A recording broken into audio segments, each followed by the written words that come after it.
Só silêncio para você agora. Atenção. Tudo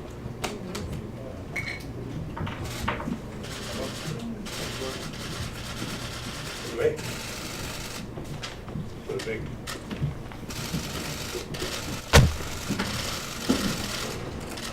Obrigada. Não vai atender? Tudo bem?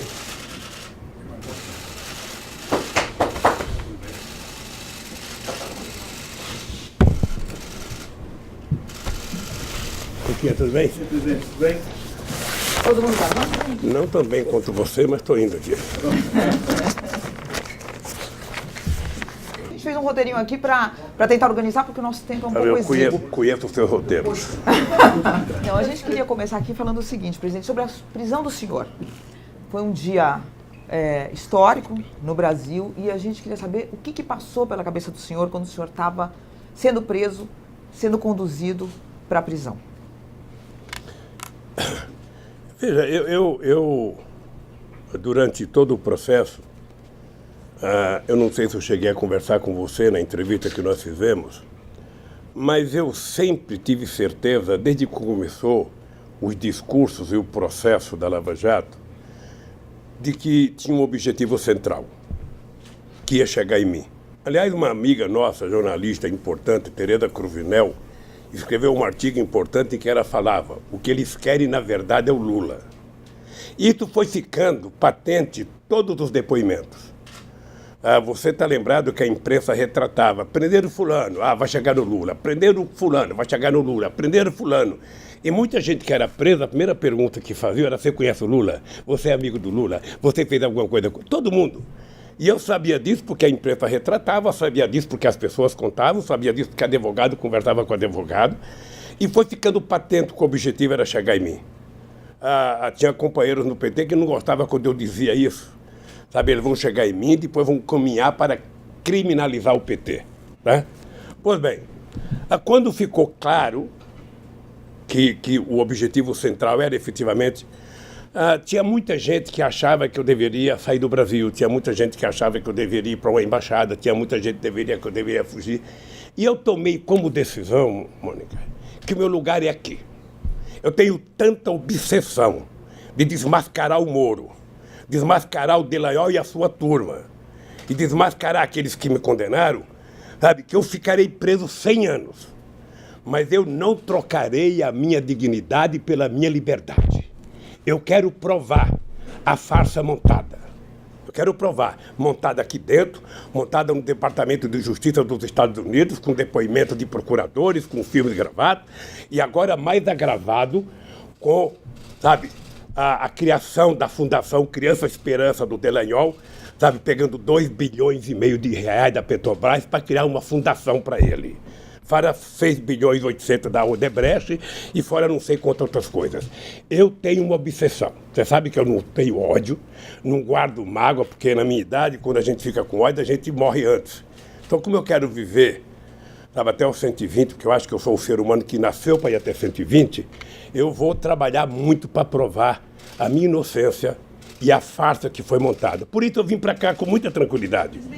Havia uma briga no sindicato aquele dia entre os que queriam que eu viesse e os que queriam que eu não viesse. E eu tomei a decisão de falar: não, eu vou lá. Eu não vou esperar que eles venham até mim, eu vou até eles, porque eu quero ficar preso perto do Moro. O Moro saiu daqui, mas eu quero ficar perto, porque eu tenho que provar a minha inocência. Mas, presidente, o senhor, concretamente, é um fato, pode ser que o senhor fique aqui para sempre. O senhor, mesmo assim, acha que tomou a decisão correta? Tomaria outra vez. O senhor já pensou que o senhor pode ficar aqui para sempre? Não tem problema. Eu tenho certeza que eu durmo todo dia com a minha consciência tranquila, que eu tenho certeza que o Delanhol não dorme, tenho certeza que o Moro não dorme. E aquele juiz do TRF4 que nem leram a sentença, sabe, fizeram um acordo lá, era melhor que um só tivesse lido e ter falado: olha, todo mundo aqui vota igual. Então eu quero, sinceramente, quem tem 73 anos de idade, quem construiu a vida que eu construí nesse país, quem estabeleceu as relações que eu restabeleci nesse país, quem fez o governo que eu fiz nesse país, quem recuperou o orgulho e a autoestima do povo brasileiro como eu e vocês fizemos no meu período de governo, não vou me entregar. Então eles sabem que eles têm aqui um pernambucano teimoso. Eu digo sempre, quem nasceu em Pernambuco e não morreu de fome até os 5 anos de idade, sabe, não se curva mais a nada. Você pensa que eu não gostaria de estar em casa? Adoraria estar em casa com a minha mulher, adoraria estar em casa com meus filhos, adoraria estar em casa com meus netos, adoraria estar em casa com meus companheiros, mas não faço nenhuma questão, porque eu quero sair daqui com a cabeça erguida como eu entrei, inocente. E eu só posso fazer isso se eu tiver coragem e lutar por isso. Presidente, recentemente o ministro Paulo Guedes disse que o senhor não cometeu nenhum crime, que o senhor não roubou. O ministro do Bolsonaro admitiu isso. Depois o Marco Aurélio disse, agora recentemente, que também não vê indícios de crime no triplex do Guarujá.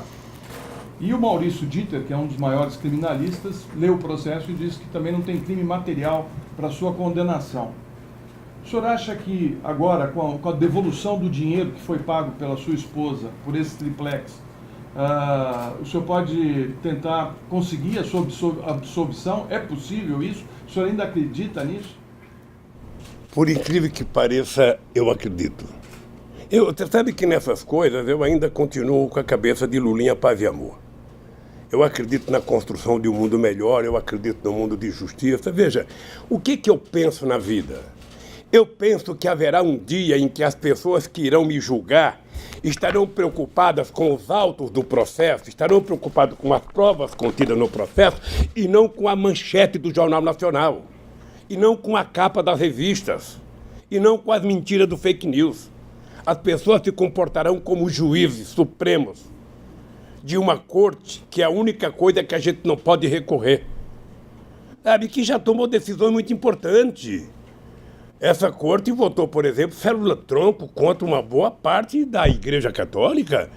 Essa corte já votou a questão da Raposa Serra do Sol contra os poderosos do arroz no estado de Roraima. Essa mesma corte votou a união civil contra todo o preconceito evangélico. Essa corte, ela votou as cotas, sabe, para que os negros pudessem entrar. Sabe? Então, ela já demonstrou que teve coragem e se comportou. Ora, no meu caso, a única coisa que eu quero é que vote com relação aos autos do processo. Eu não peço favor a ninguém, eu não quero o favor de ninguém, eu não quero, sabe? Eu só quero que as pessoas, pelo amor de Deus, julguem em função das provas, porque eu tenho certeza, o Moro tem certeza. Se as pessoas não confessar agora, no dia da extremunção a gente vai confessar. Ele tem certeza que eu sou inocente. Esse Delaiol tem certeza que ele é mentiroso e mentiu a meu respeito. Então, eu estou aqui, meu caro, para procurar justiça, para provar minha inocência, mas estou muito mais preocupado com o que está acontecendo com o povo brasileiro, porque eu posso brigar e o povo nem sempre pode. Presidente, só retomando a pergunta da Mônica do início, sobre a prisão, o senhor aqui, durante esse 1 ano, passou por 2 momentos de muita tristeza, que foi a morte do seu irmão e depois a morte do seu neto, Arthur. O que do senhor, depois de viver isso, fica? Quer dizer, o que fica da vida do senhor? Olha, Florestan, eu vou contar uma coisa para você. Esses 2 momentos foram os mais graves. Eu poderia incluir a perda de um companheiro como o Sigmaringa Seixas, que é meu companheiro de dezenas e dezenas de anos. A morte do meu irmão Vavá, o Vavá era como se fosse um pai da família toda. E a morte do meu neto é uma coisa que efetivamente não.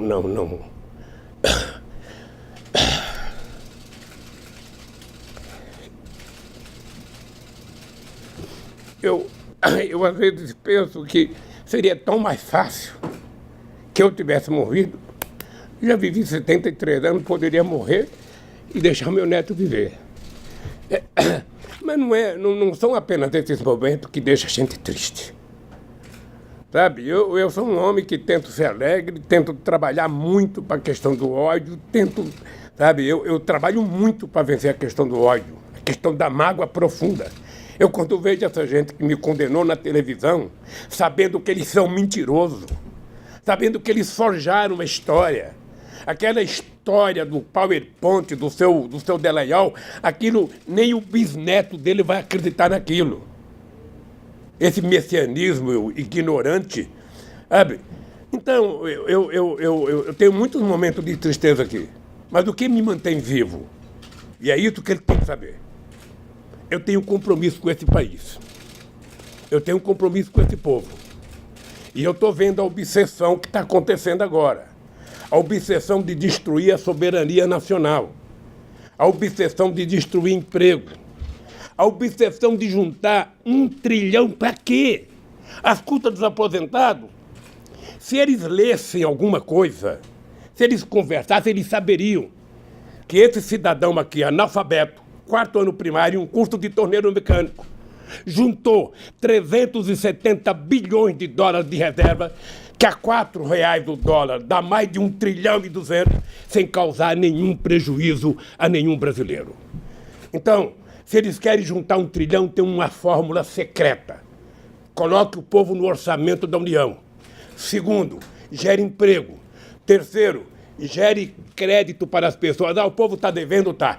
Tire todo o penduricalho da dívida do povo e ele paga apenas o principal no banco, você vai perceber que as pessoas voltam a poder comprar. Um país que não gera emprego, não gera salário, não gera consumo, não gera renda, quer pegar do aposentado e do velhinho 1 trilhão?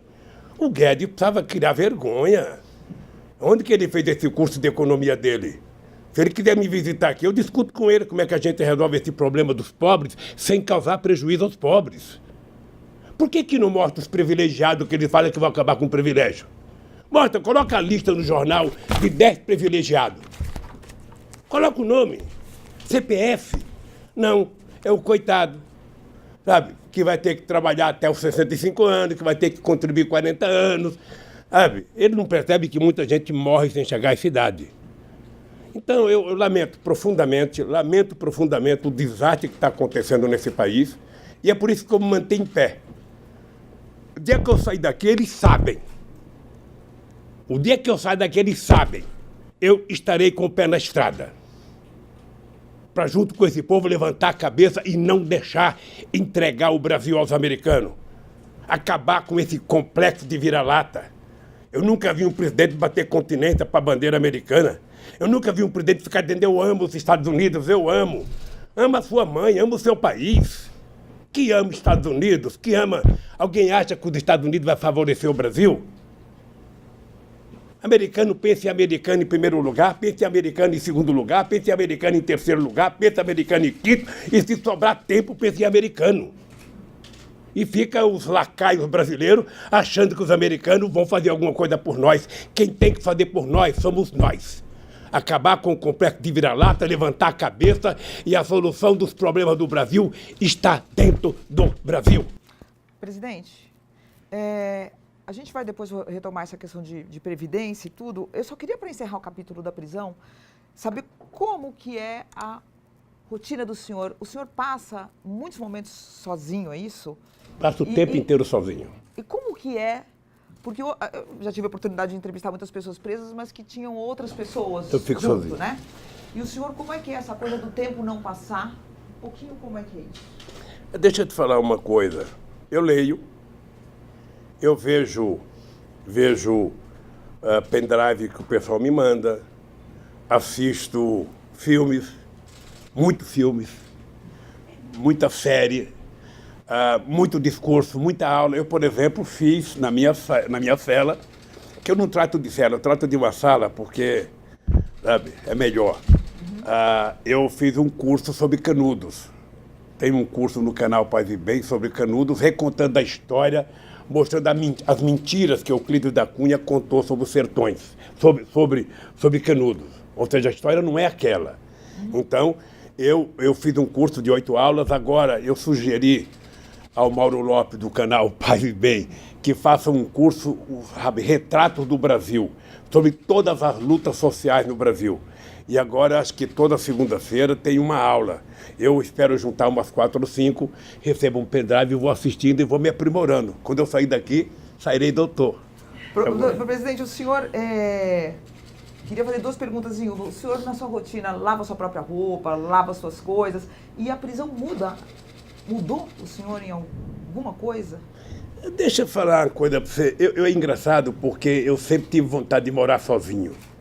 Quando eu fiquei viúvo a primeira vez, em 1971, eu fiquei bravo com a minha mãe, porque meu sonho era alugar um kitnet e morar sozinho. Minha mãe morava com a minha irmã, minha mãe abandonou a minha irmã, foi na minha casa e exigiu que eu alugasse uma casa para morar comigo. Eu morei com a minha mãe durante 3 anos e meio. Então eu sempre quis morar só. Sabe aquele sonho que eu nunca tive, sabe? Jogar a cueca para qualquer lado, a meia para qualquer lado, a camiseta para qualquer lado, ou seja, não ter que colher, não ter que prestar conta, não ter ninguém atrás de mim. Colhe, sabe? Recolhe, põe na gaveta, põe no chuveiro. Sabe? Hoje eu faço isso. Mas eu preencho meu tempo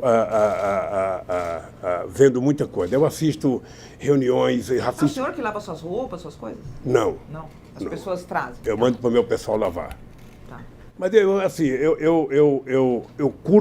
curto a solidão tentando aprender, mentalizar a minha espiritualidade, sabe? Tentar gostar mais do ser humano, tentar ficar um pouco mais humano, sabe? Eu acho que eu vou sair daqui melhor do que eu entrei, com menos raiva das pessoas, sabe? Eu vou sair um cidadão bom daqui, e motivado para brigar. Estou doido para fazer uma caravana. Tem um grupo de pessoas militantes, que estão aí na porta, que dizem bom dia, boa tarde, boa noite para o senhor todos os dias. O senhor escuta esse grito de boa noite, boa tarde, bom dia?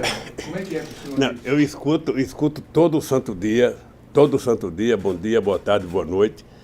Quando tem atividade, que eles colocam um carro de som um pouquinho melhor, eu escuto o discurso das 9 horas da manhã às 9 horas da noite, ou seja, música, canta, tudo. Sabe, eu, sinceramente, não sei como um dia eu vou poder agradecer essa gente. Tem gente que está aqui exatamente desde o dia que eu cheguei aqui. Vai para casa, às vezes, lava roupa e volta para cá. Então, eu serei eternamente grato. Não sei se isso já aconteceu alguma vez na história com alguém, mas eu sinceramente não sei como fazer para agradecer. Eu já disse para todo mundo aqui, certamente a polícia tem suas regras, o meu pessoal tem suas regras, mas quando eu sair daqui, eu quero sair daqui a pé e quero ir lá no meio deles. A primeira cachaça eu quero tomar com eles. Presidente, e brindar. Vamos falar um pouco de política nacional. O seu partido perdeu a eleição do ano passado e a extrema-direita chega ao poder com o voto de muitos eleitores que eram do PT.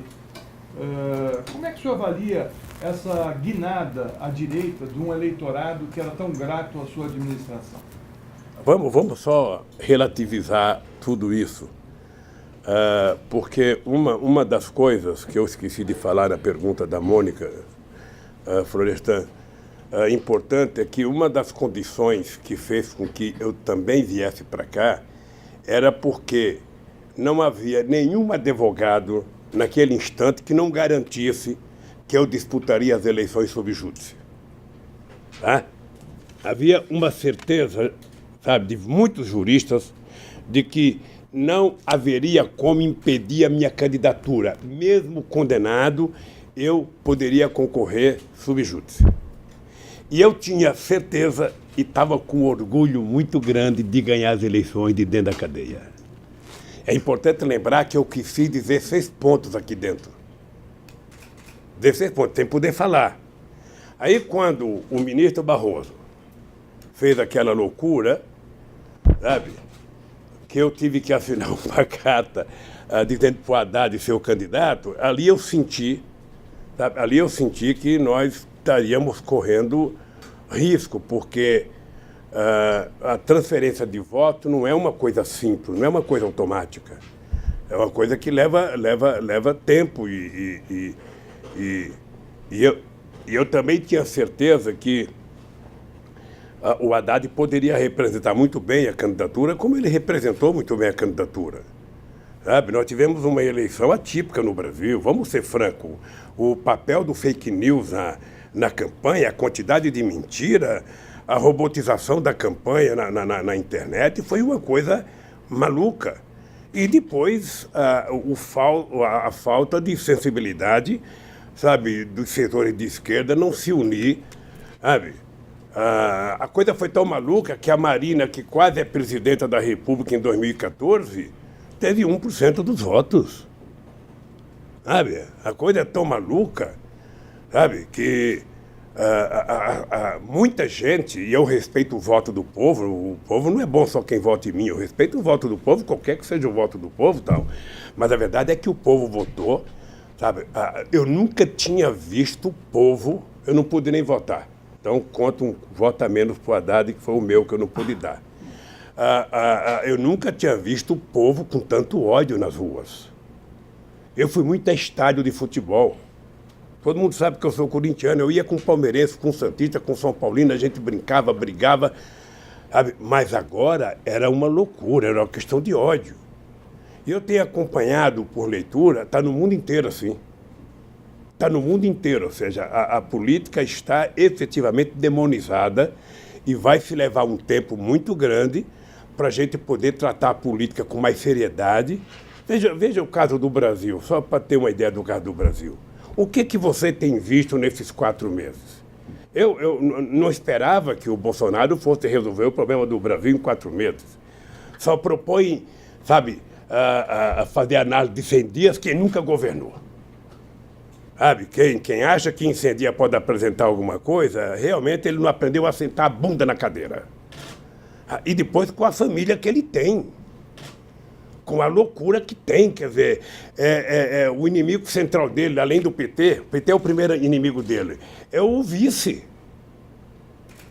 Sabe, quer dizer, é uma coisa loucura. Ele passa a agredir os deputados, depois tenta agradar os deputados, ele diz que está fazendo a nova política, e a política que ele faz é a mesma, porque ele é o velho político, ou seja, então o país está subordinado à desgovernabilidade, à ingovernabilidade. Ou seja, o Brasil está desgovernado. Ele até agora não sabe o que fazer, e quem dita regras é o Guedes. Sabe? O homem de 1 milhão, a única coisa que o povo sabe, de 1 trilhão. Todo santo dia eu vejo o Jornal das 7, vejo o Jornal das 8, vejo o Jornal das 9, o Jornal das 11, o Jornal da meio-dia, o Jornal das 7, em todos os canais. Nunca vi tanto jornal na minha vida. É tudo a mesma coisa. Parece as sentenças que dão contra mim. É tudo a mesma coisa. E é tudo a reforma da Previdência. Fez a reforma da Previdência, acabou o teu problema. Mônica, acabou o problema do Brasil. Acabou o problema, todo mundo vai ficar maravilhosamente bem. E eu acho que todo mundo vai se lascar se for aprovada a Previdência tal como ele quer. Se a Previdência precisava de reforma, você senta com os atores, senta com os trabalhadores, senta com os empresários, senta com os aposentados, senta com os políticos e encontra uma solução para arrumar aonde tem que arrumar. Ainda falando da derrota, quer dizer, mesmo analistas internacionais, tudo que está ocorrendo no mundo, há um diagnóstico de que a democracia acabou que não entregou, né, em todos os lugares para a população. A população tem motivos para se voltar contra. E eu queria saber que recado que o senhor pegou dessa derrota. Quer dizer, dá para a gente culpar a Globo, dá para a gente culpar esse, aquele, mas também tem a responsabilidade do próprio PT, do senhor, porque vocês ficaram muito tempo no poder, houve corrupção de fato, muitas coisas foram comprovadas. Que autocrítica que o senhor faz, a famosa autocrítica? Não, mas sério, se depois de todo esse tempo a gente pode ter do senhor alguma avaliação dos erros do PT e de como o PT agora, sem o senhor, pelo menos durante um tempo, vai para frente? Ou se continua hegemônico Mônica, nesse campo de centro-esquerda? O PT, obviamente que nós reconhecemos que perdemos as eleições. Nós perdemos as eleições. Agora é importante lembrar a força do PT. Porque só eu, pessoalmente, tenho mais de 80 capas de revista contra mim. Quando eu fui preso, eu tinha 80 horas de jornal nacional contra mim. mais 80 horas da Record, mais 80 horas do SBT, mais 80 horas da Bandeirantes, mais 80 horas de um monte de coisa. E eles não conseguiram me destruir. Isso significa que o PT tem uma força muito grande. O PT não foi destruído, o PT perdeu uma eleição. Mas o PT provou que é o único partido que existe nesse país enquanto partido político. Quando você falar de partido político no Brasil, você lembra do PT. O resto é sigla de interesses eleitorais em momentos certos. Quem acabou foi o PSDB. Esse acabou. Esse foi dizimado. Então, veja. Então, o PT perdeu as eleições. Acho que o PT, deve ter cometido erros durante os nossos governos. Devemos ter cometido erro. A parte da corrupção, presidente. Você veja, o Ayrton Senna cometeu um erro só e morreu. A parte da corrupção. Ela pode ter a vida. Agora, se ela foi a vida, que se faça prova. Se faça prova. Teve corrupção, você investiga, a polícia investiga, faz acusação, prova, está condenado. Fomos nós do PT que criamos todos os melhores mecanismos para apurar a corrupção. Não foi nenhum adversário, fomos nós. Não foi o Moro, não foi ninguém, foi o PT. No governo Lula e no governo Dilma, na administração Márcio Tomás Bastos e Tarso Genro, mais o Zé Eduardo Cardoso, que criou todos os mecanismos para garantir fortalecimento da Polícia Federal, com investimento em mais gente e mais inteligência, fortalecimento e independência do Ministério Público, a transparência que nós criamos, Mônica, que eles acabaram agora. A transparência, você poderia saber o papel que a presidenta usava, porque a gente queria transparência. E combater a corrupção é uma marca do PT. Olha, se alguém do PT cometer um erro, e alguém tem que pagar.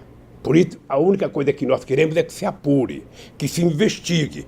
Na hora que for investigado e for julgado, foi condenado. Um pouco, meu colega. Eu falo por Depois mim. Ele vai ter 3 perguntas para fazer. Eu falo por mim. Por mim eu falo o seguinte, eu desafio Moro, desafio Delenhol, desafio 209 milhões de brasileiros, inclusive você, que é minha jornalista, a provar a minha culpa.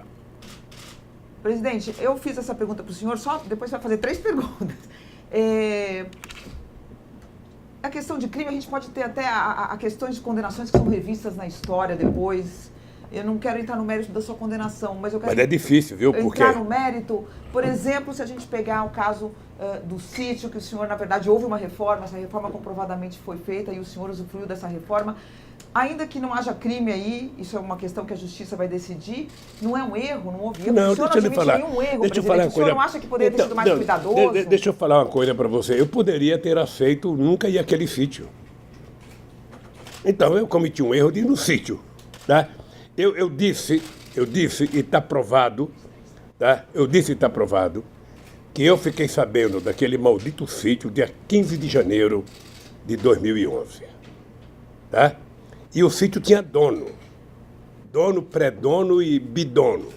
O Jacob Ittar era meu amigo de 40 anos. O Jacob Ittar comprou o sítio no nome do filho dele, com cheque, dado pela Caixa Econômica Federal. E a polícia sabe disso, a polícia investigou. Nós tivemos policiais e procuradores visitando casa de trabalhador rural, visitando casa de pedreiro, visitando casa do caseiro. Perguntaram até para as galinhas. Você conhece o Lula? Você sabe se o Lula é dono? Nem as galinhas falaram. Porque eu não era dono, porque se eu quisesse eu podia comprar. Então se eu cometi o erro de ir num sítio, que alguém pediu, a Odebrecht reformou, ou não sei quem reformou, então vamos discutir a questão ética, não vamos discutir a questão de corrupção. Tá? Vamos discutir outra questão, é outra questão. Acontece, Mônica, que o impeachment, a cassação da Dilma e o golpe não fecharia com o Lula em liberdade. Não fecharia com o Lula em liberdade. Então, qual é o meu incômodo? Olha, se eu tivesse aqui preso e o salário mínimo tivesse dobrado, o Lula realmente era um desgraçado, prendeu e melhorou o povo. Mas não, acabaram agora com o aumento real do salário mínimo. Se eu tivesse aqui e o povo estivesse trabalhando com carteira assinada, não inventaram agora uma história de uma carteira verde e amarela. Você vai receber logo, você vai receber verde e amarela. Verde e amarela é se você quiser, ter uma aposentadoria, Sabe, você pagando pelo banco ou ter aposentadoria normal. Essa opção, ela é mentirosa. Nenhum empresário vai contratar um trabalhador que não esteja com carteira verde e amarela. Foi assim no Fundo de Garantia. Eu estava dentro da FARC em 1967. O patrão chegava e dizia, você vai fazer opção para o Fundo de Garantia ou vai ficar na estabilidade? Vou ficar na estabilidade, então fora. Era assim.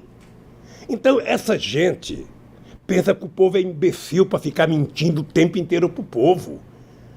Você, quando fala autocrítica para mim, eu acho que nós devemos ter muito erro. Eu, por exemplo, tive um erro grave. Eu poderia ter feito a regulamentação dos meios de comunicação. Nós fizemos um congresso em 2009, aprovamos um congresso, só participou a Bandeirante e uma outra rede TV, se não me falha a memória, sabe? Participou, nenhuma outra televisão participou muitas rádios, e nós preparamos em junho de 2010 uma regulamentação do meio de comunicação. Ao invés de dar entrada no Congresso, porque ia ter eleição, eu falei, não, vamos deixar para o novo governo. E deixei para o novo governo. A razão pela qual a Dilma ou o Paulo Berardo não entrou, eu não sei. Mas essa é uma autocrítica que eu faço. Uma autocrítica que eu faço. Agora, pergunto o seguinte, imagina se todo mundo nesse Brasil fizesse uma autocrítica. A elite brasileira deveria estar agora fazendo autocrítica. Puxa vida, como é que a gente ganhou tanto dinheiro no governo do Lula? Como é que o povo pobre vivia tão bem? Como é que o povo pobre estava viajando para o Piauí, para Sergipe, para Garanhuns de avião, e agora nem de ônibus pode viajar? Sabe? Vamos fazer uma autocrítica por causa do que aconteceu em 2018 na eleição. Vamos fazer uma autocrítica geral nesse país. O que não pode é esse país estar governando por esse bando de maluco que governa o país. O país não merece isso e, sobretudo, o povo não merece isso. Presidente, a Odebrecht admitiu ter pago 29 milhões de propina no Peru entre 2005 e 2014, em troca da obtenção de contratos. Ao todo, a Transparência Internacional destaca que houve uma espécie de fordismo de corrupção com 788 milhões de dólares distribuídos em 12 países e que o esquema da Odebrecht foi facilitado pelo apoio do BNDES para suas operações que contavam sempre com a sua abertura de portas para a empresa. Todo o esquema global contava com financiamento ilegal de campanhas nos diferentes países, sempre aliados do PT e do Brasil. O senhor tinha ciência dessas empresas? Quem é que está falando isso? A Transparência Internacional. Com base no quê? Eu não sei, eles levantaram esses dados. Levantaram, deve ter lido o jornal o Globo. Só pode ser, porque deixa eu lhe contar uma coisa. Deixa eu contar uma coisa para você que é um jornalista inteligente. O presidente da República, ele não tem como interferir na burocracia do BNDES para empréstimo. O BNDES foi criado para financiar o desenvolvimento brasileiro. E eu lembro que no tempo do Fernando Henrique Cardoso, quando eu fiz a campanha em 2006, o Alckmin tentou dizer o Lula financia o metrô de Caracas, sabe, enquanto não financia o meu aqui. E eu lembrei para ele que quem tinha feito o acordo para financiar o metrô de Caracas era o Fernando Henrique Cardoso, e fez bem. Porque quando o Brasil financia o desenvolvimento de um país através do BNDES, o Brasil está exportando serviço, está exportando engenharia, está exportando máquina, está vendendo coisa para lá. Você percebe? É um ganho extraordinário para um país que quer ter importância no mundo. Então, o BNDES tem uma burocracia em que o presidente da República não decide. Tem uma coisa chamada COFIEX e COFIG, sabe? Que participa ministro das Relações Exteriores, ministro da Fazenda, ministro do Planejamento. 500 ministros participam para tomar as decisões. Só quem não participa é o presidente da República. O presidente não sabe dessas coisas. E eu sou favorável que o BNDES empreste dinheiro para o desenvolvimento dos países africanos, dos países latino-americanos.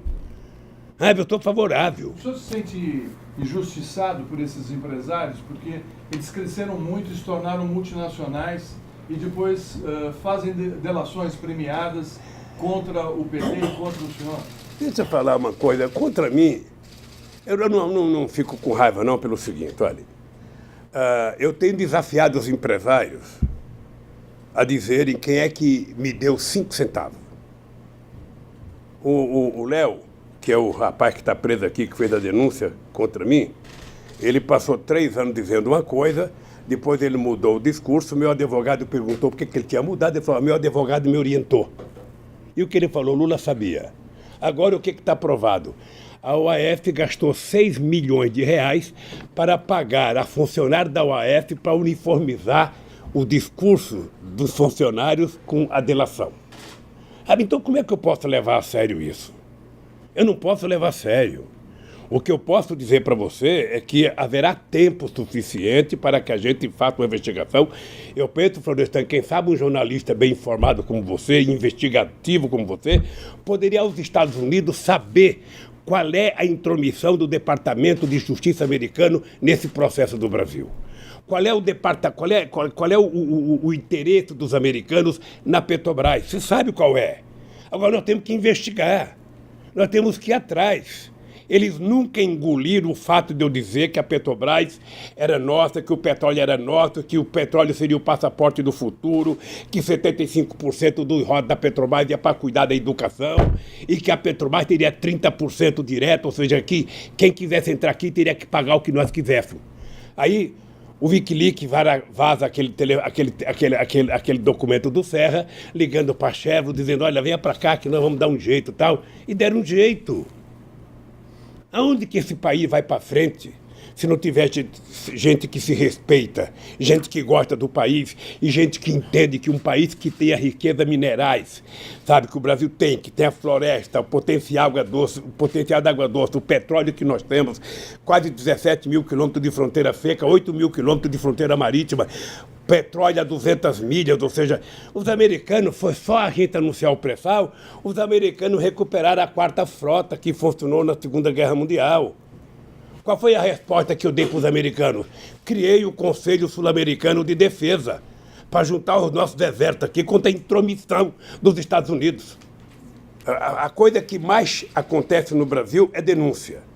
E eu sou favorável que todas as denúncias feitas sejam apuradas, sabe, seja investigada. Todo mundo sabe que quando eu era presidente eu era contra policial federal investigar alguma coisa e denunciar antes de ter a prova. Porque a coisa mais fácil do mundo é a imprensa investigar para você. Porque aqui no Brasil virou norma. Ou seja, você é condenado pela manchete dos jornais. Quando o processo sair, se você saiu que você não cometeu nada, você já está condenado.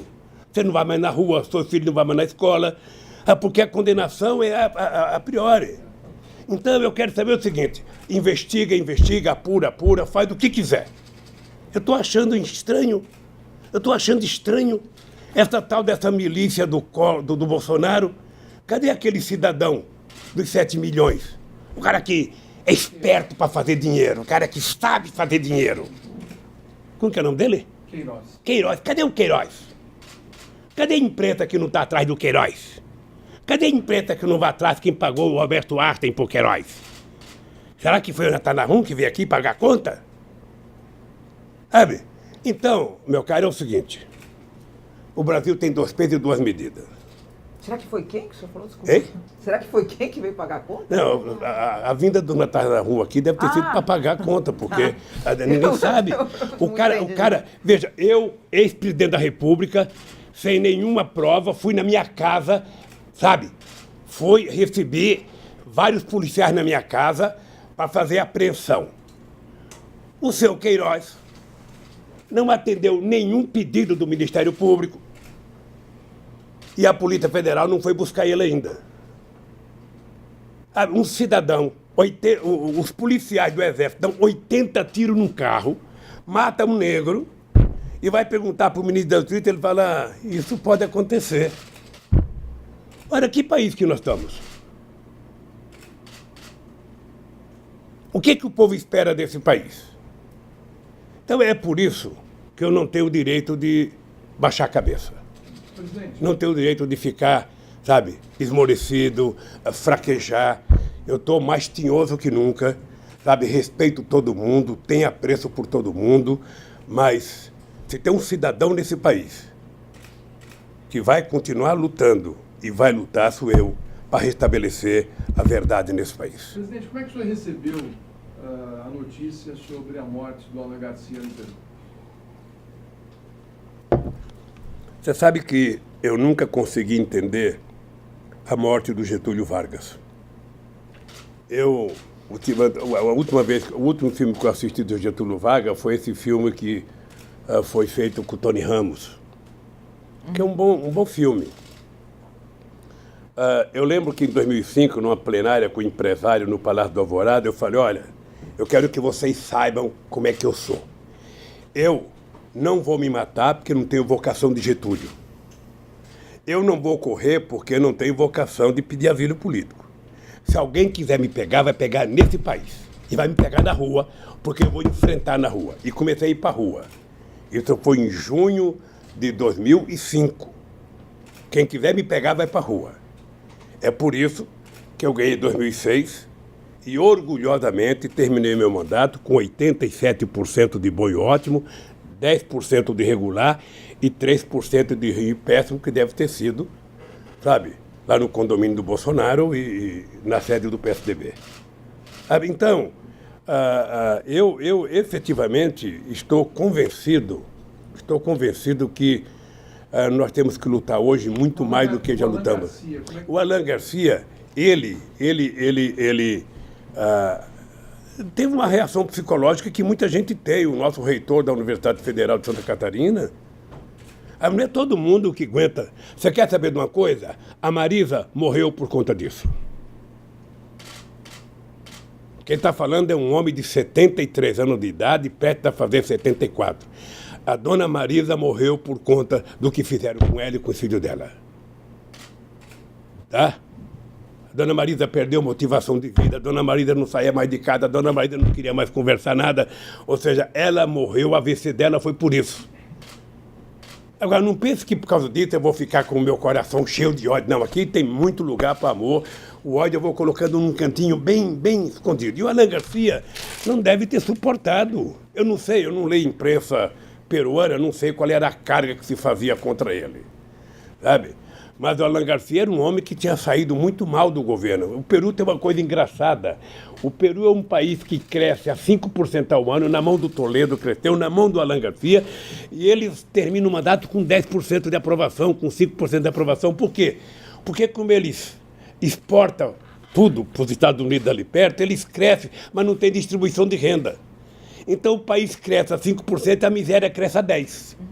Sabe? Então a miséria vai sempre na frente do crescimento. Então, eles não conseguiram ter candidato, nem o Toledo e nem o Alan Garcia conseguiram ter candidato nas eleições. Então, eu, sinceramente, não sei como é que se matou. Deixa eu falar uma coisa para você, tem que ter muita decisão. Eu sei o que eu passei.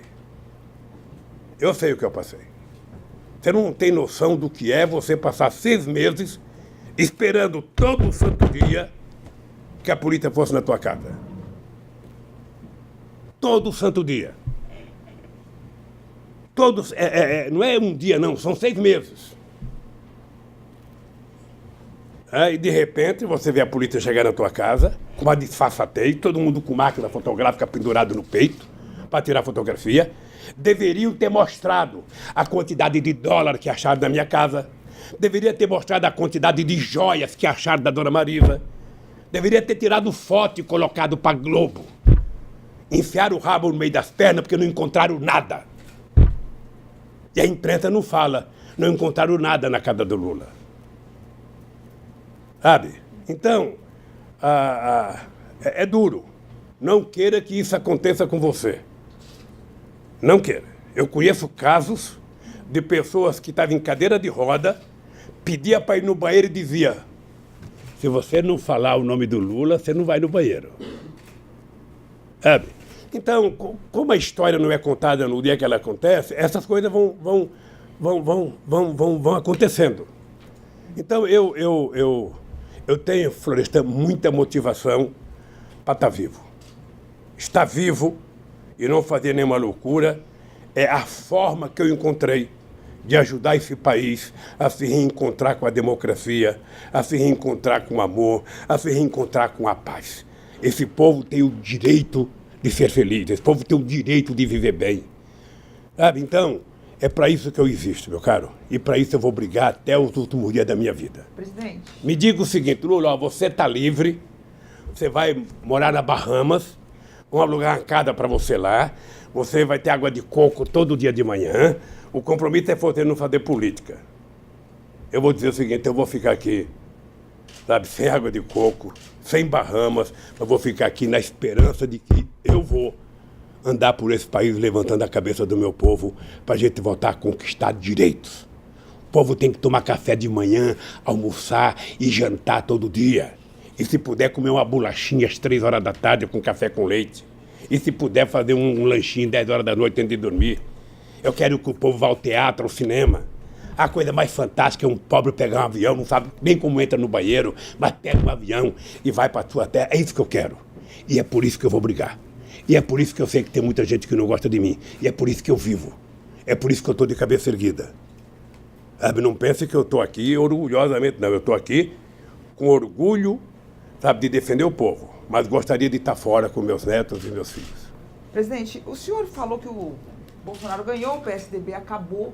Então eu queria saber se o senhor vê agora como seu principal adversário, ou das forças que o senhor representa, ou das forças que estão na rua e que são do mesmo, compartilham com as ideias do senhor.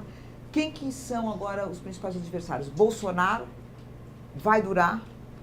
Moro tem expectativa de poder ou não? Militares que chegaram, obviamente, passaram a protagonizar, né? Sempre estiveram no Estado, mas passaram a ter protagonismo. O senhor acha que isso é algo que veio para... Eu, a vida inteira... Estou perguntando de verdade, para o analista Lula a vida inteira vocês glosaram de mim porque eu falava menos laranja, porque eu falava... Mas o Bolsonaro falar conge... O Moro falou conge. O Moro falar conge é uma vergonha. Sinceramente, é uma vergonha, porque, sabe, é o mínimo que deveria saber, porque está escrito no Código Penal, vários artigos que falam de cônjuge. Deixa eu falar, o Moro não sobrevive na política. E o Bolsonaro, sabe, ou ele constrói um partido político sólido, ou do jeito que está, também não perdura muito, porque ali você tem uma quantidade difusa de interesses. É só pegar a quantidade de sigla para uma pessoa que diz que não gosta de política. Eu não sei como é que você é deputado 27 anos e diz que não gosta de política. Eu não sei como é que você faz um filho vereador, outro deputado federal, outro senador, e você não gosta de política. Então, ele vai ter que ter muita capacidade de articulação, muita vontade, vai ter que gostar muito de política para poder dar certo. Porque a chance dele dar certo é o Brasil dar certo. O povo tem paciência, mas não tem toda a paciência do mundo. Pode dar, não pode? Sabe? Não sei, do jeito que está fazendo não pode dar, querida. Não há condições de dar. Veja, você diminui a renda per capita da sociedade. Você diminui o salário mínimo. Você diminui a possibilidade de oferta de emprego. E você acha que tudo vai ser resolvido com 1 trilhão para a Previdência? Para o sistema financeiro? Vai dar certo aonde? Sabe o que dá certo? Dá certo se fizer como nós fizemos, legalizamos e formalizamos 6 milhões de microempreendedores individuais. Sabe por que a Previdência era superavitária no meu governo? Porque teve 20 milhões de pessoas trabalhando com carteira profissional assinada. Porque teve 6 milhões de microempreendedores individuais formalizados. Porque o Brasil quadruplicou as exportações. Sabe, então, se o país não crescer... Você está lembrada que eu criei uma coisa chamada Primeiro Emprego? Foi uma farsa aquilo, coitado, uma loucura que eu achava que fazendo uma lei, criando o primeiro emprego e pedindo para os empresários que eu ia pagar R$200, que gerar emprego. Nem o empresário gera emprego porque eu estou dando R$200 para ele. O que vai gerar o emprego é quando eu fiz os puxadinhos da Caixa Econômica Federal, que eu fiz financiamento para construir um puxadinho. Aconteceram no mesmo ano 10 fábricas novas de cimento no Brasil.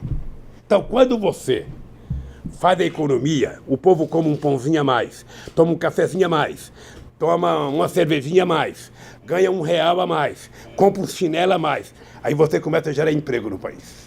Presidente. Você começa a gerar emprego no país. Agora você, do jeito que eles estão fazendo, inclusive brigando com os nossos maiores parceiros comerciais, sabe? Desprezando a América do Sul, desprezando... O nosso comércio com a Argentina é maior do que com todos os países da Europa. Como é que você vai desprezar o nosso comércio com a Argentina, o Mercosul? Esse cara não entende de nada. Mas também o ministro que ele tem das Relações Exteriores, sabe? Aquilo foi encomendado... Saudade do Silveirinha no tempo do Geisel, que teve a coragem de reconhecer Angola. Sabe, esse cidadão que está aí, sinceramente, o Celso Amorim deve essa para nós. Como é que deixou um cara desse na carreira do Itamaraty? Presidente, só para retomar, e os militares, presidente? Que eu perguntei de Moro, Bolsonaro...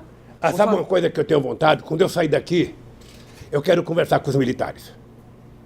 Eu tenho vontade de perguntar para o chefe da Marinha, para o chefe da Aeronáutica, para o chefe do Exército, qual o presidente da República que fez mais coisa para eles do que eu fiz. Eu quero perguntar para eles qual é a razão do ódio que eles têm do PT. Quando eu cheguei na presidência em 2003, Mônica, soldado brasileiro saía 11 horas porque não tinha dinheiro para almoçar. Não ganhava salário mínimo recruta. Eu, além de pagar o salário mínimo, além de dar almoço para eles, ainda criei o soldado cidadão para dar curso de formação. Pergunta para o general Enzo o que era o batalhão de engenharia do Exército Brasileiro. As máquinas estavam todas quebradas, não tinha nem caminhão. Pergunta para eles o que eu fiz. Deixei eles mais poderosos que uma empreiteira dessa. Pergunta para a aeronáutica o que era a aeronáutica quando eu cheguei na presidência. O avião do presidente era chamado de sucatão. Você ia viajar para a Europa, quando você parava em Cabo Verde, ali nas Ilhas Canárias, ali, na Ilha do Sal, tinha 18 mecânicos dentro do avião para catar parafuso que caía no aeroporto. Mas o que eu só queria saber, o senhor acha que eles voltam para a caserna? Mas eu vou chegar lá, mas é que eu tenho que falar alguma coisa. Porque... Não, claro. Então deixa eu lhe falar. Então eu quero perguntar para a aeronáutica, tinha um avião que eu emprestava para levar a autoridade em casa, quando levantava voo em Brasília, pegava fogo no avião. Tinha que descer rapidamente, porque senão explodia. O Celso Amorim perdeu uma pasta, queimou dentro do avião. Era isso que ele tinha. Quando eu comprei o avião novo, é porque eu me respeito. Eu, se pudesse, ia de jegue para a Europa. Como eu não podia ir, eu tive a coragem de comprar um avião. Hoje eu me arrependo de não ter comprado um Airbus 140. Fui comprar logo um menor. Eu comprado um grandão. Sabe? Pois bem, peguei acho que 15 ou 20 avião da Rio Sul, que não pagou o BNDES, foi dado para a aeronáutica. Deixar a aeronáutica com cara de força aérea. É só perguntar. Pergunta para a Marinha. Eu fui visitar o Barão de Tefé, lá na base brasileira, na Antártica. Eu cheguei lá, um país grande não pode ter um navio de pesquisa daquele. Se o cara entrasse com a barriga, a bunda ficava para fora do lugar que tem que fazer pesquisa. Sabe? Nós autorizamos o almirante comprar um navio decente. Caparaó, por exemplo, o governo não dava dinheiro para enriquecer urânio. Pergunta para ele quem foi que garantiu 30 milhões por mês para Caparaó funcionar. Então é o seguinte, eu não sou contra militar fazer política, não. Militar quer fazer política, sai do exército, vai para a reserva, sabe? Aliás, é importante lembrar que a política no Brasil começou com o Marechal Deodoro da Fonseca. Eles fazem política no Brasil, eles só não tiveram participação no poder decisivo no governo Fernando Henrique Cardoso e no meu governo. No retanto, eles tiveram. E no da Dilma também. Então, parecia que eles voltaram para a caserna e agora mas veja, e o Mourão? Eu acho que se você tiver um militar competente, e ele for tecnicamente competente e especialista numa coisa, não tem problema que ele vá para o governo. O senhor acha que Agora, o que não pode é do jeito que está. Não dá. Não dá. Eu não sei a qualificação das pessoas, sabe, que estão lá. Eu não conheço. Agora mesmo eu vi no noticiário de ontem que o ministro do Meio Ambiente desmanchou não sei o que lá no Chico Mendes e colocou não sei quantos cabos, soldado, militar, não sei para quanto. Olha, para cuidar de meio ambiente, você coloca gente especialista. Você já tem os especialistas da Polícia Federal, você tem os especialistas do Ministério Público, coloca técnico, coloca, sabe, que militarizar o governo. O senhor conhece? Então, eu não sou contra eles participar, não. Tá. Agora, militar tem que saber que eles têm um papel a cumprir pela Constituição. O militar tem que cuidar dos interesses desse país e da defesa da nossa sociedade contra possíveis inimigos externos. Nós temos quase, entre fronteira seca e fronteira marítima, quase 22 milhões de quilômetros quadrados. É muita coisa para os militares cuidar. Muitas coisas. A burocracia, queria que o senhor falasse vamos do deixar para a Mourão. O senhor tem burocrata. acompanhado os movimentos do general Mourão? Eu não posso falar porque eu também não conheço o Mourão. Eu não posso falar. Eu sou agradecido, por exemplo, de um gesto dele na morte do meu neto. Sabe? Ele foi um cara que disse, diferentemente do filho do Bolsonaro, que postou uma série de asneiras no Twitter, ele foi um cara que deu uma declaração de que era uma questão humanitária eu ir visitar o meu neto. Eu estou vendo a briga, eu vou acompanhando a briga. Ninguém nunca mais, Mônica, ninguém nunca mais, presta atenção, ninguém nunca mais vai ter nesse país uma dupla harmônica como Lula e Zé Alencar. Sabe? Um sindicalista e um empresário. Sabe? Que fez esse país ter orgulho, que fez esse país crescer. Sabe? Eu duvido, Mônica, que tenha um empresário nesse país ter sido tratado com mais respeito por qualquer governo do que por mim. Duvido. A diferença é que eu tratava ele bem, mas também tratava o sem terra, tratava o sem casa, tratava os moradores de rua, tratava, sabe? Tratava a sociedade brasileira. Então, eu posso te dizer, Mônica, esse povo é a minha motivação. Eu quero que você saia daqui e você retrata o seguinte: você não conversou com um cidadão alquebrado. Você conversou com um cidadão que tem todos os defeitos que um ser humano pode ter, mas tem uma coisa que eu não abro mão. Isso eu aprendi com a dona Lindu, que nasceu analfabeta e morreu analfabeta. Dignidade e caráter não tem shopping, não tem supermercado, e você não aprende na universidade. Isso é de berço. E isso eu tenho demais, e não abro mão disso. Esse é o meu patrimônio. Presidente, eu queria falar um pouco da questão internacional. Recentemente, a Ucrânia elegeu um humorista como presidente da República. A direita tem avançado fortemente em vários cantos do planeta. E vai ter eleição agora nesse fim de ano na Espanha. Eu queria saber...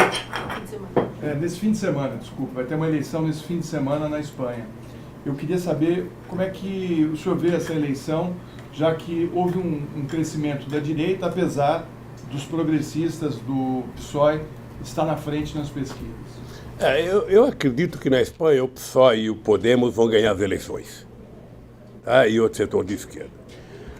O avanço da direita no mundo é a desmoralização da política no mundo.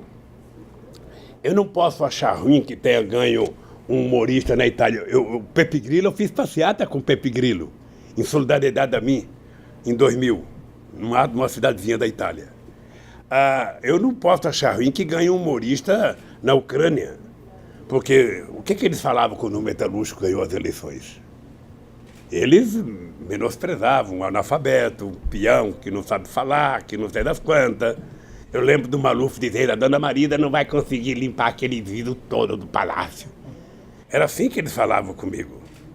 Então eu não vou desprezar pelo fato do cara ser humorista. O cara pode ser humorista de profissão e se transformar num puta de um político. Ele pode. Sabe? Todo mundo pode se transformar num baita de um político. Para fazer política, você tem que ter paciência, você tem que conversar e aprender a conviver democraticamente na diversidade. Você não conversa só com quem você gosta, você conversa com seus adversários também. Você não conversa com a tua turma, você conversa com todas as turmas, se você quiser governar. Tá? É assim que se faz no mundo inteiro. O senhor acha que na Espanha, governos... Eu acho que na Espanha nós vamos ter um governo mais progressista, eu acho. Agora, com relação à Venezuela... Porque sabe o que acontece? O discurso da direita, gente, é tão xenófobo que não pode dar certo. Veja o Macron, na França. O Macron era do governo, negou o governo, né?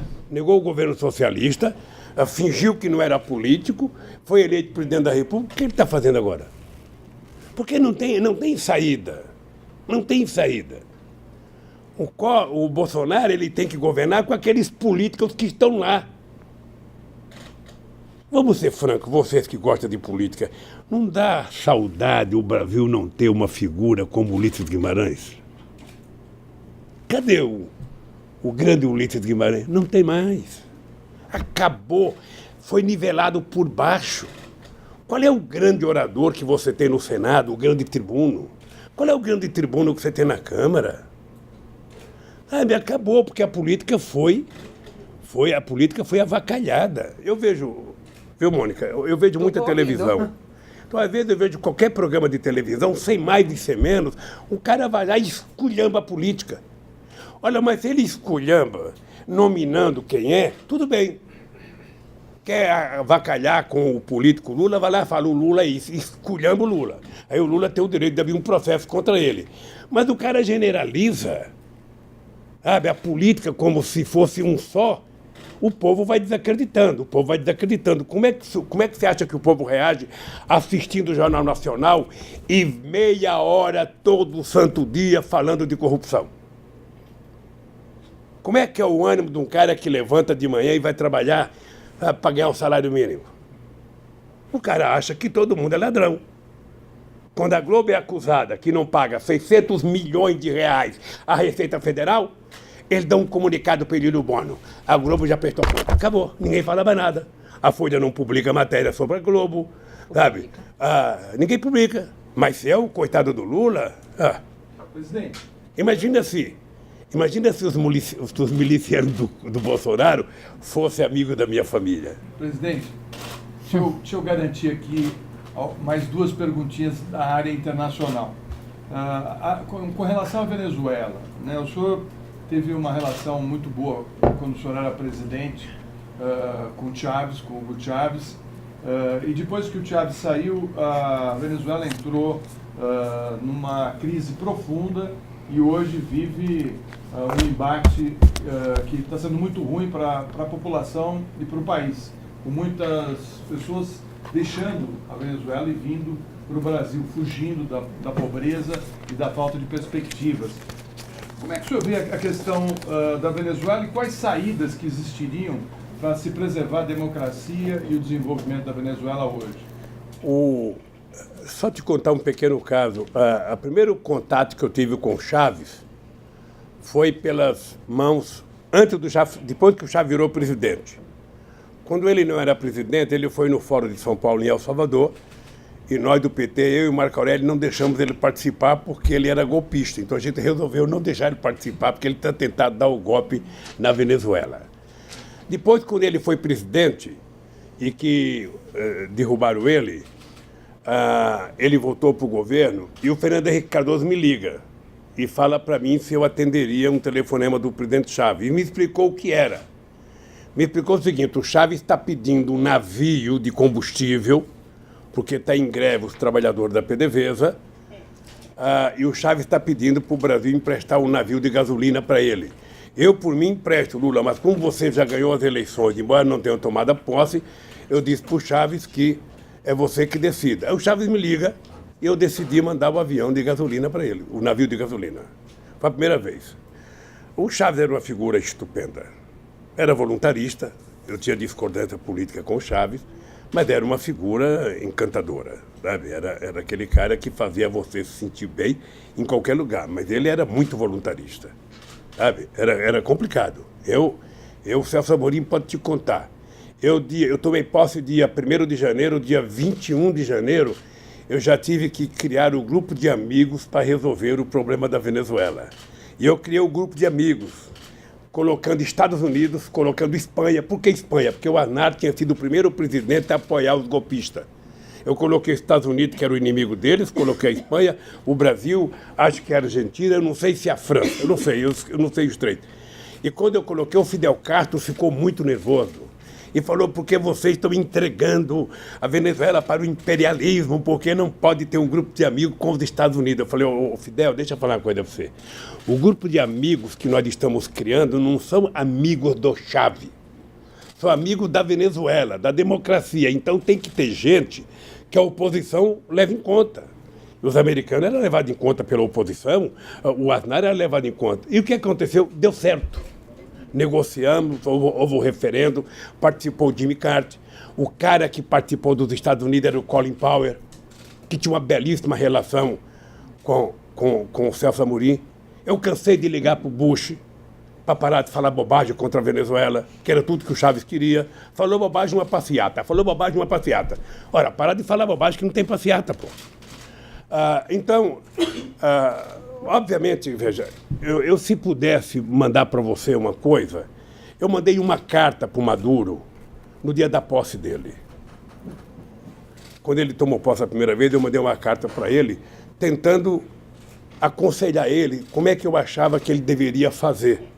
Porque ele não tinha, na minha opinião, a perspicácia do Chávez, não tinha a liderança pública do Chávez, a respeitabilidade internacional do Chávez, então que ele precisaria fazer as coisas diferentes do Chávez, ele precisaria compartilhar mais, sabe?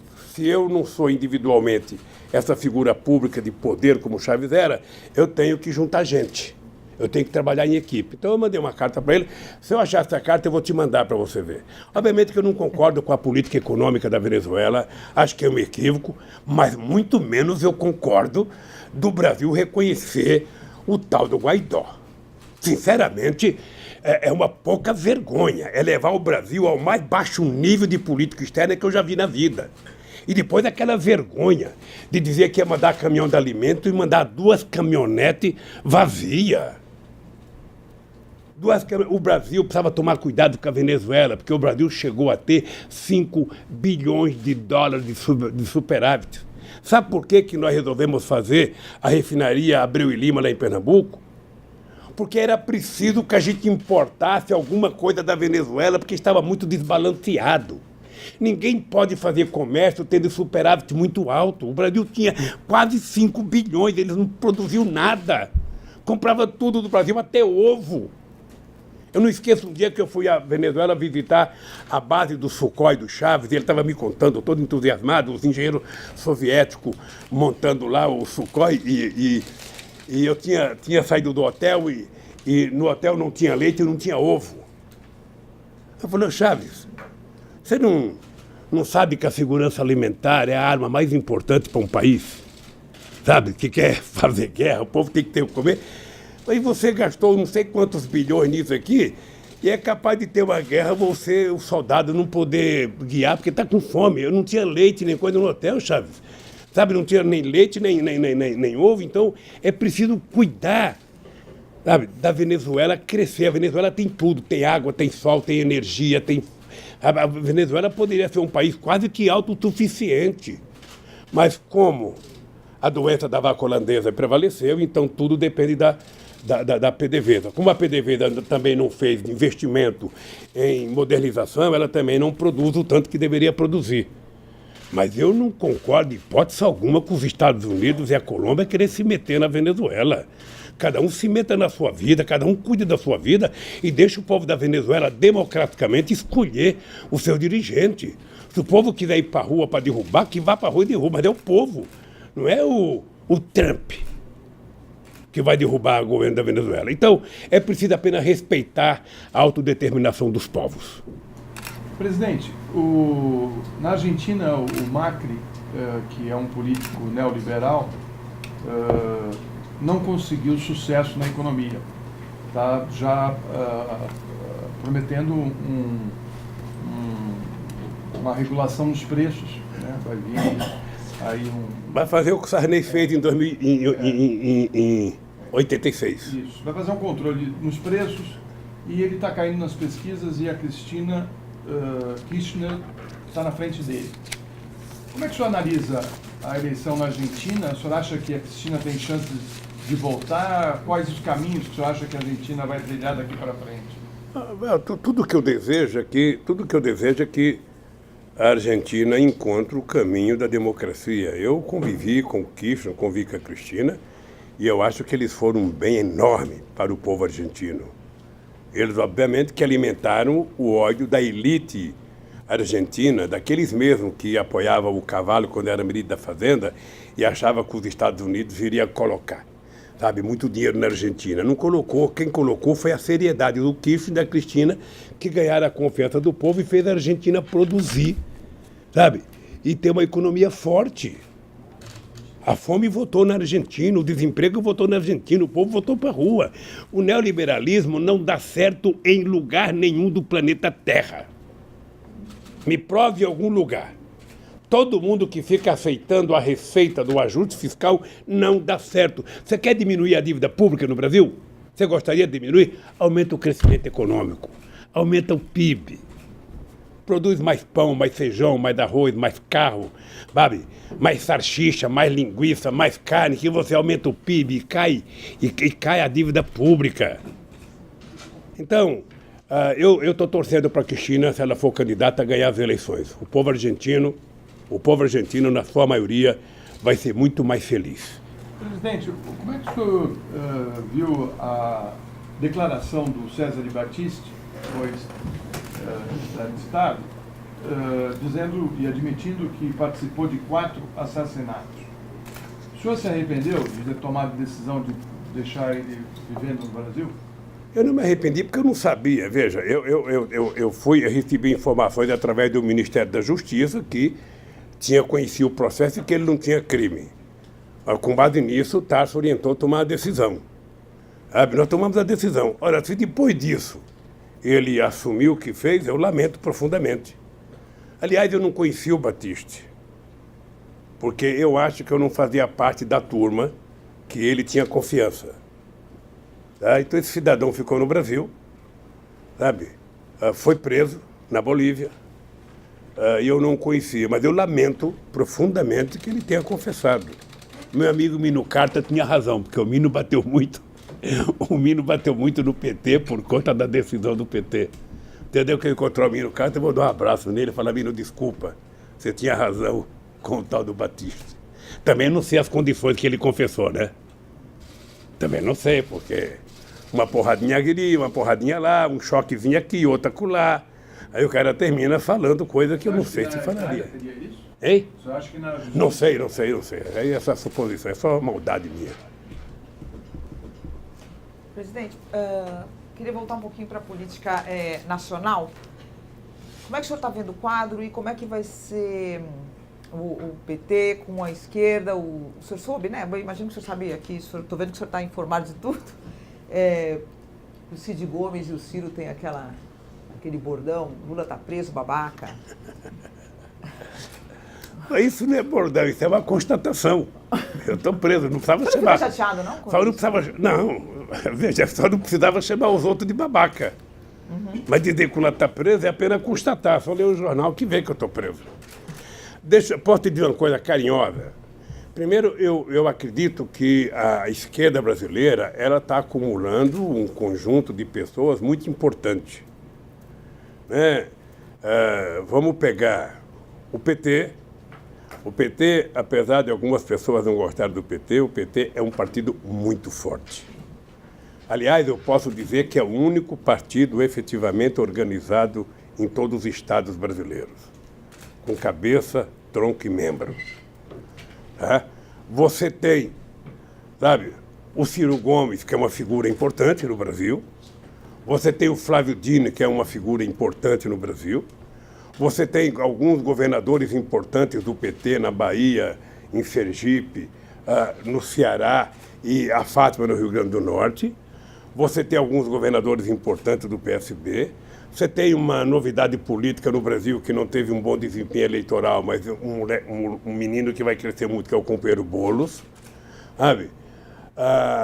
Então, eu acho Haddad, que... isso não fala. Eu tenho o Haddad, porque eu falei do PT, eu não queria personalizar só no Haddad, mas você tem o Haddad, que é uma figura importante. O Haddad, embora não tenha saído vitorioso nas eleições, ele se notabilizou como uma figura muito importante. Sabe? Obviamente que se o o Bolsonaro tivesse aceitado apenas um debate ou 2 debates, sabe? É a segunda eleição que não tem debate. Eu não sei se vocês se lembram, quando eu fui candidato com o Fernando Henrique Cardoso em 94, não teve debate. Em 98 não teve debate. E ninguém colocava a cadeira vazia. Apenas não colocava, sabe? Eles não iam e ficavam por isso mesmo. E o Bolsonaro efetivamente não tinha sustentação para debater. Sabe por quê? Eu acho que ele nunca se importou em aprender. Eu fui obrigado a aprender um pouco de economia por conta da minha atividade sindical. Eu era obrigado a aprender para negociar. Eu era obrigado a aprender. Depois, no PT, eu fazia, pelo menos uma vez por mês, reuniões com 30 dos mais renomados economistas desse país. E, sabe? Então, eu acho que o Bolsonaro não gosta, sabe, disso. E eu acho que a esquerda vai apresentar um projeto. Eu digo para o PT, não tem que apresentar propostas. Sabe? Apresenta o programa que o Haddad apresentou na campanha. Faz um confronto de ideia para a sociedade perceber que é possível um outro Brasil.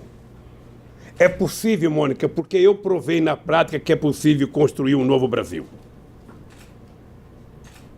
Eu consegui provar com a bênção de Deus e do povo brasileiro que o povo não é problema, o povo é solução. Eu consegui provar isso. Então eu estou convencido que a esquerda... deixa eu dizer uma coisa pessoal. Eu pessoalmente gosto do Ciro Gomes. Tenho respeito pelo Ciro Gomes. O Ciro Gomes, ele não causa mal ao PT. Ele causa mal a ele.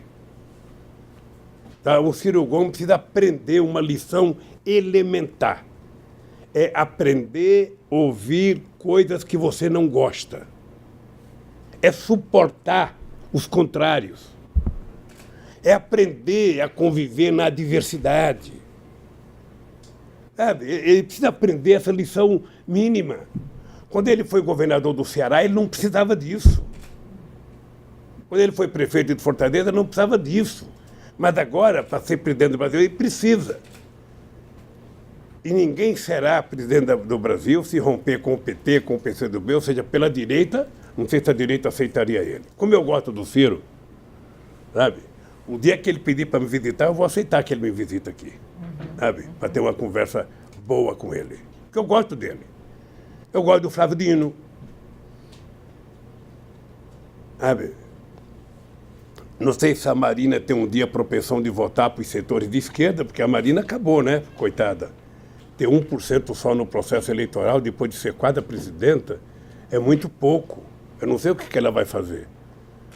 Mas eu penso que a esquerda pode construir um grande projeto para o Brasil e pode voltar ao poder. Sem o PT na hegemonia, né? Como isso já era... Desde o PT, isso eu defendo... Por que o PT, de vez em quando, aparece como hegemônico?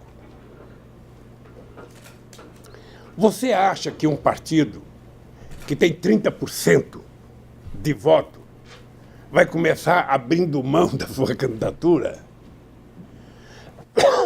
Não vai.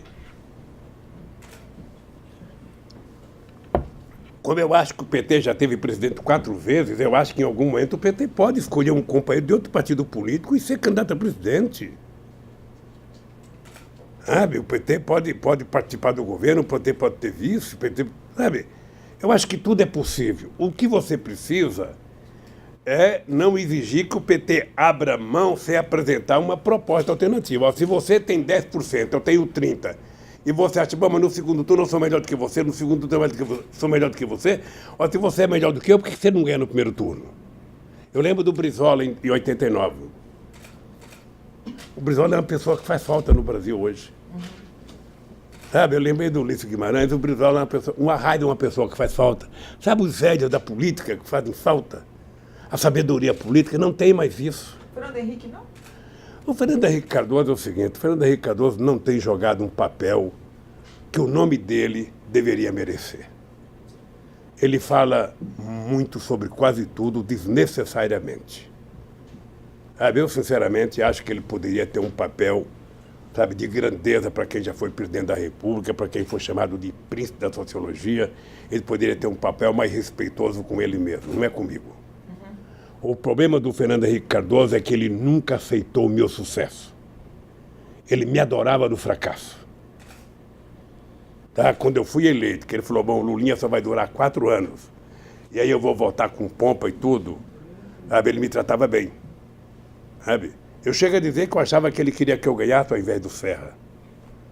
É porque ele fala, o Lula vai ganhar, um coitado metalúrgico, não vai conseguir fazer nada, eu vou votar 4 anos depois, cheio de moral. O Serra, se ganhar, vai me ferrar, então eu prefiro... Não deu certo, porque quem deu certo não fui eu, quem deu certo foi a paciência e a competência do povo brasileiro, que me ajudou, que acreditou. Você está lembrado quantas vezes eu dizia, olha, meu governo vai ser medido por 4 anos. Não adianta cobrar de mim agora, isso aqui é que nem um pezinho de jabuticaba, você planta... Se ele não for enxertado, ele demora 15 anos para dar. Se ele for enxertado, vai dar no primeiro ano. Mas você tem que jogar água, tem que ter sol. O governo é isso. E eu tinha muito medo de não dar certo. Vocês estão lembrados que eu dizia, eu não posso dar errado. Eu tinha muito medo do Wałęsa na Polônia. Eu olhava para o Wałęsa, o fracasso do Wałęsa, ser presidente da República, sabe, depois do estaleiro de Gdansk, e na reeleição ter 0,5% dos votos. Eu falei, Deus me livre, eu não quero ser isso. E graças a Deus, o povo brasileiro, sabe, me fez. Até hoje eu tenho muito orgulho de ser considerado o melhor presidente da história do Brasil. Carrego isso com muito orgulho. Ninguém vai tirar isso do povo brasileiro. Ninguém.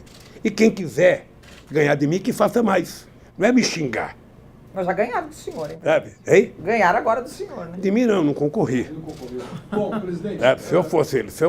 Se eu tivesse concorrido, eu certamente ganharia as eleições. O senhor pensa em concorrer, presidente? Vamos não imaginar, o senhor está preso e não pode concorrer durante muitos anos. A Folha de São Paulo escreveu que eu só vou ser candidato em 2039? Mas o senhor seria candidato velho, assim, deixa eu bem contar. mais velho? Eu sou um homem muito... O senhor não bota na cabeça que o senhor nunca mais vai Eu sou um se homem de candidatar? muita crença. Eu vejo os cientistas falar que o homem que vai viver 120 anos já nasceu. E por que não sou eu? Mas o senhor seria... Então, Não, efetivamente, deixa o eu senhor falar pensa concretamente falando. Veja, eu acho que a Igreja Católica ensinou o seguinte, olha, com 75 anos o bispo se aposenta, sabe? Que é melhor dar lugar para o novo. Eu acho que vai surgir muita gente boa nesse país e eu me contentarei em apoiar qualquer pessoa daqui para frente para ser candidato a presidente da República. Agora, eu estou vendo nos Estados Unidos um monte de gente com 78, 79 querendo ser candidato. E isso começa a muriçar, começa a me dar um chambugão aqui no pé, uma coceira. Eu falo, quem sabe eu ainda posso voltar, com uma bengalinha na mão. Aí... Como é que fala a música do velhinho? Bota o velhinho na parede, o velhinho está de volta, quem sabe? Mas se depender de mim, eu vou trabalhar para ter alguém mais novo, alguém com mais energia. Presidente, o seu ex-ministro Palocci virou agora delator. Ele disse, inclusive, que havia uma conta no exterior no nome do Joesley, onde era depositado dinheiro para o PT. Ele disse também que as 2 campanhas da Dilma para a presidência custaram 1,4 bilhões de reais, mas que não foi declarado à Justiça Eleitoral. Por que o senhor acha que o seu ex-ministro estaria mentindo?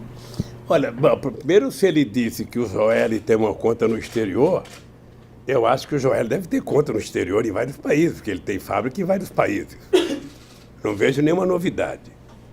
A segunda, eu lembro de um tempo que saiu na imprensa que o Joel tinha aberto uma conta para mim no exterior, que era para o meu futuro. Depois ele disse que utilizou a conta para comprar a ilha, sabe? A ilha que era do Hulk, lá em Angra do Reis, para dar de presente para a mulher dele, comprou um barco não sei para quê. Ou seja, então, o dinheiro que ela disse que é meu, ele gastou. Quando eu sair daqui, vai abrir um processo contra ele, para devolver o que é meu, segundo ele disse. Segundo, veja, eu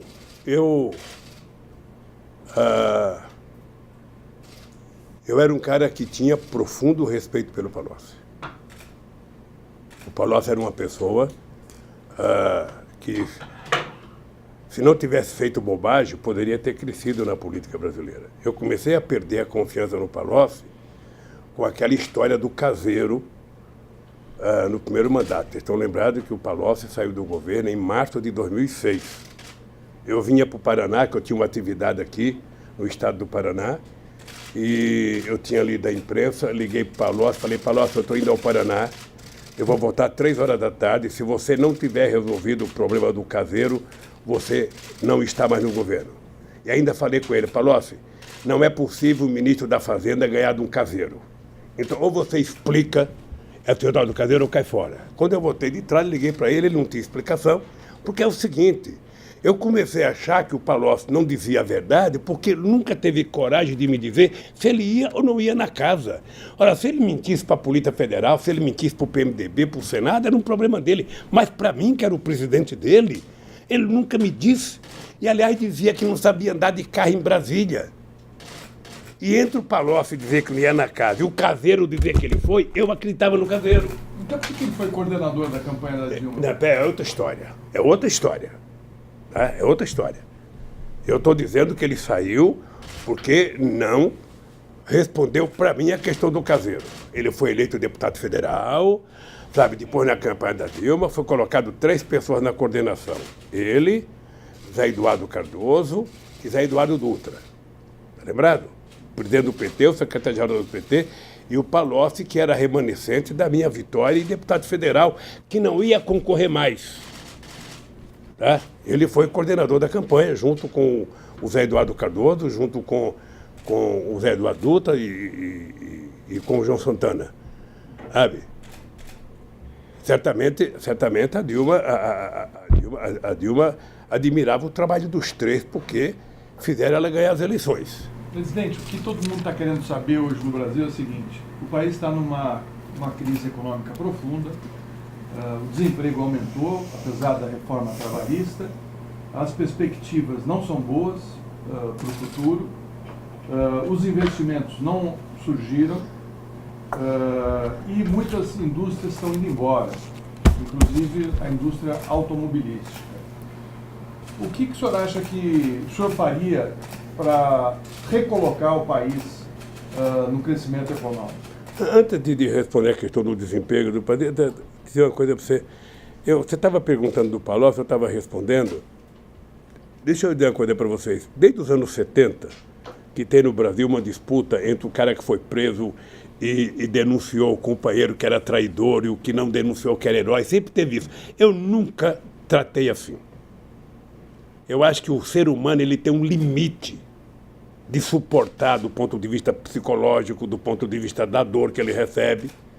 Eu tenho pena do Palocci, porque um homem da qualidade política do Palocci não tinha o direito de jogar a vida fora como ele jogou. Tenho um profundo respeito pela mãe do Palocci, que é fundadora do PT, que carrega barro até hoje pelo PT lá em Ribeirão Preto, mas lamentavelmente eu tenho pena do Palocci. Ele não merecia fazer com ele o que ele está falando. Sabe? Não merecia. Presidente. Bem, agora é o seguinte, o Brasil, Florestan, a economia não tem mágica. 50% dos problemas econômicos de um país são resolvidos quando quem está governando tem credibilidade interna e externa. As pessoas que levantam de manhã para trabalhar, ou as pessoas que estão lá fora pensando em fazer qualquer coisa no Brasil, as pessoas têm que saber se quem está falando por aquele país tem seriedade, tem credibilidade. Se essa pessoa tiver credibilidade, e se essa pessoa estiver falando com seriedade, as pessoas passam a acreditar. Por isso é que eu, quando tomei posse em 2003, eu gastei parte da gordura política que eu tinha para fazer coisas que o PT não queria que eu fizesse. Eu aumentei o superávit primário para 3,45. Isso na esquerda do PT era para me matar. E o que nós fizemos? Nós, em 3 anos, resolvemos a casa, colocamos em ordem. É importante lembrar que em 2004, zombaram muito de mim quando eu disse o espetáculo do crescimento.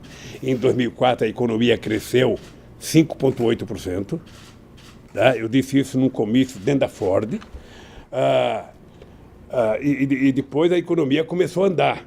Mais devagar, mas ela foi andando. Então, eu queria conquistar credibilidade. Eu tive muito apoio lá fora. Eu tive muito apoio do Gordon Brown, muita confiança. Sou agradecido ao Chirac, sou agradecido ao Bush, sou agradecido ao Schroeder, depois a Angela Merkel, sou agradecido ao Rungital, sou agradecido ao primeiro-ministro Singh da Índia, sou agradecido essas pessoas todas depositaram muita confiança, muita confiança.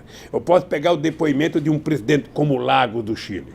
O Lago, depois de 2 anos de governo, falou assim para mim: Lula, eu sinceramente quero te pedir desculpas, porque quando você ganhou, eu achei que ia ser um desastre. E você deu um show de bola. Então, nós começamos a trabalhar com muita seriedade,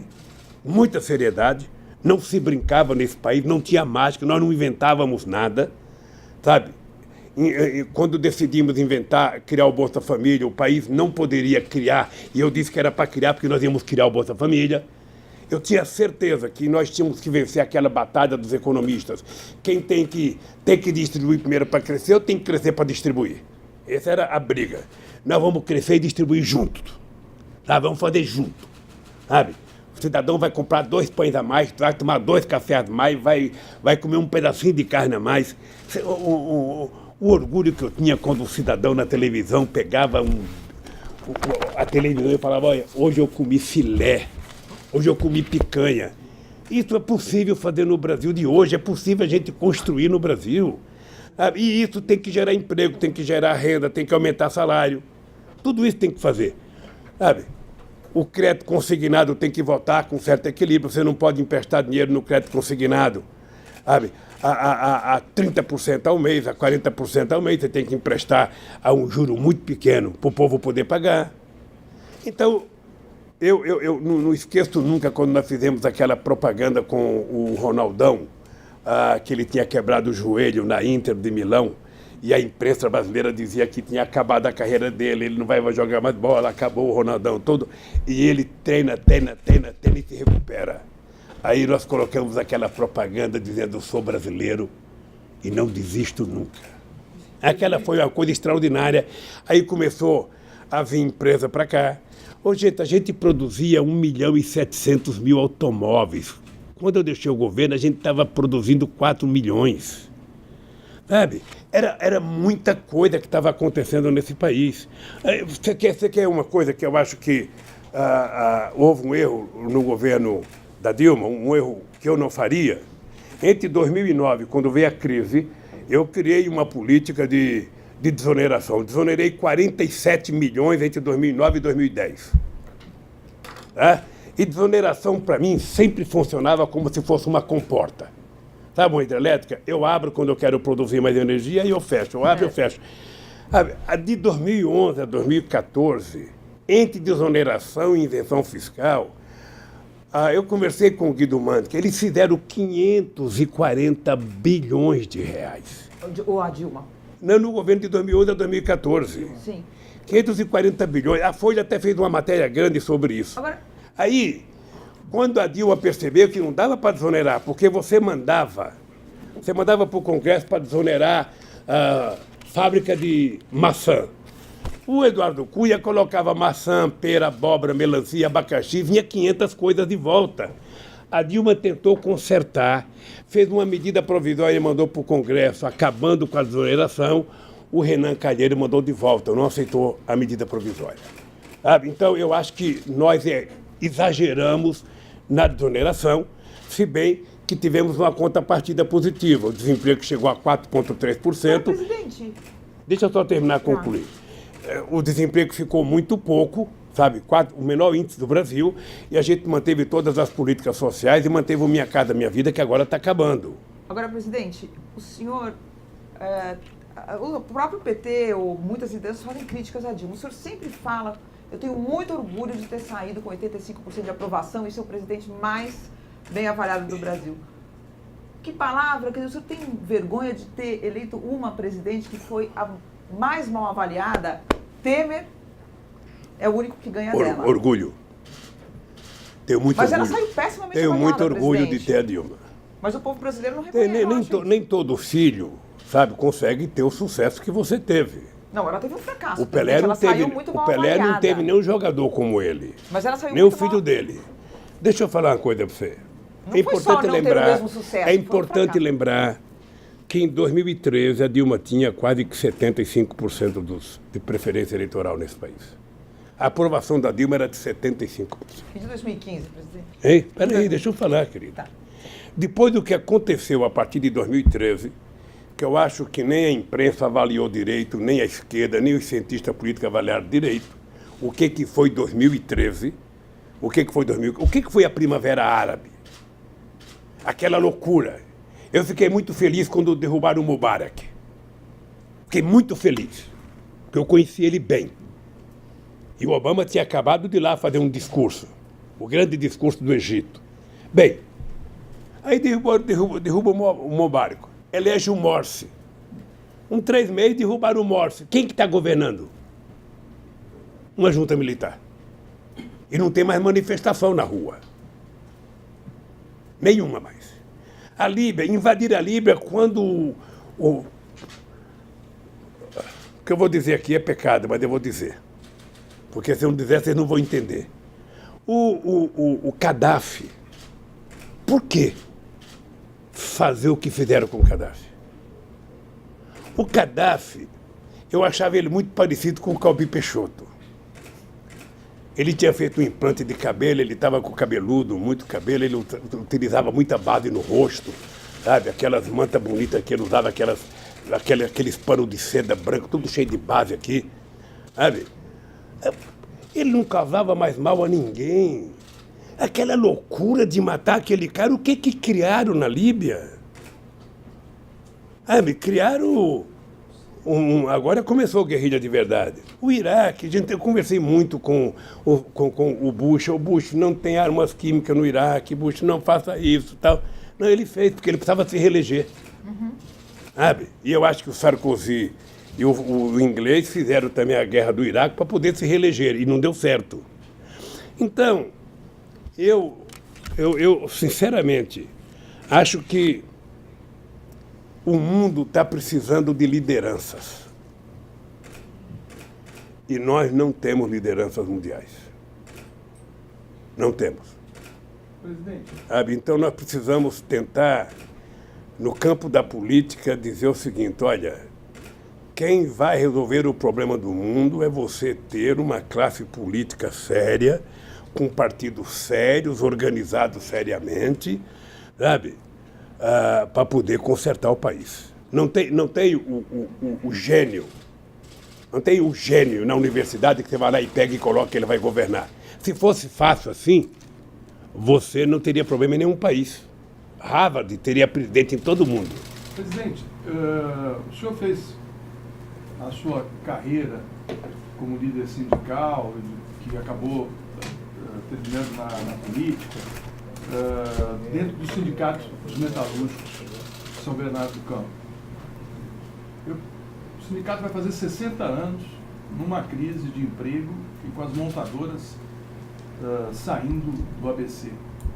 O que o senhor diria hoje para os seus colegas, para os seus companheiros que estão no sindicalismo, que estão lá no ABC, no Sindicato dos Metalúrgicos? Ainda tem alguma coisa positiva?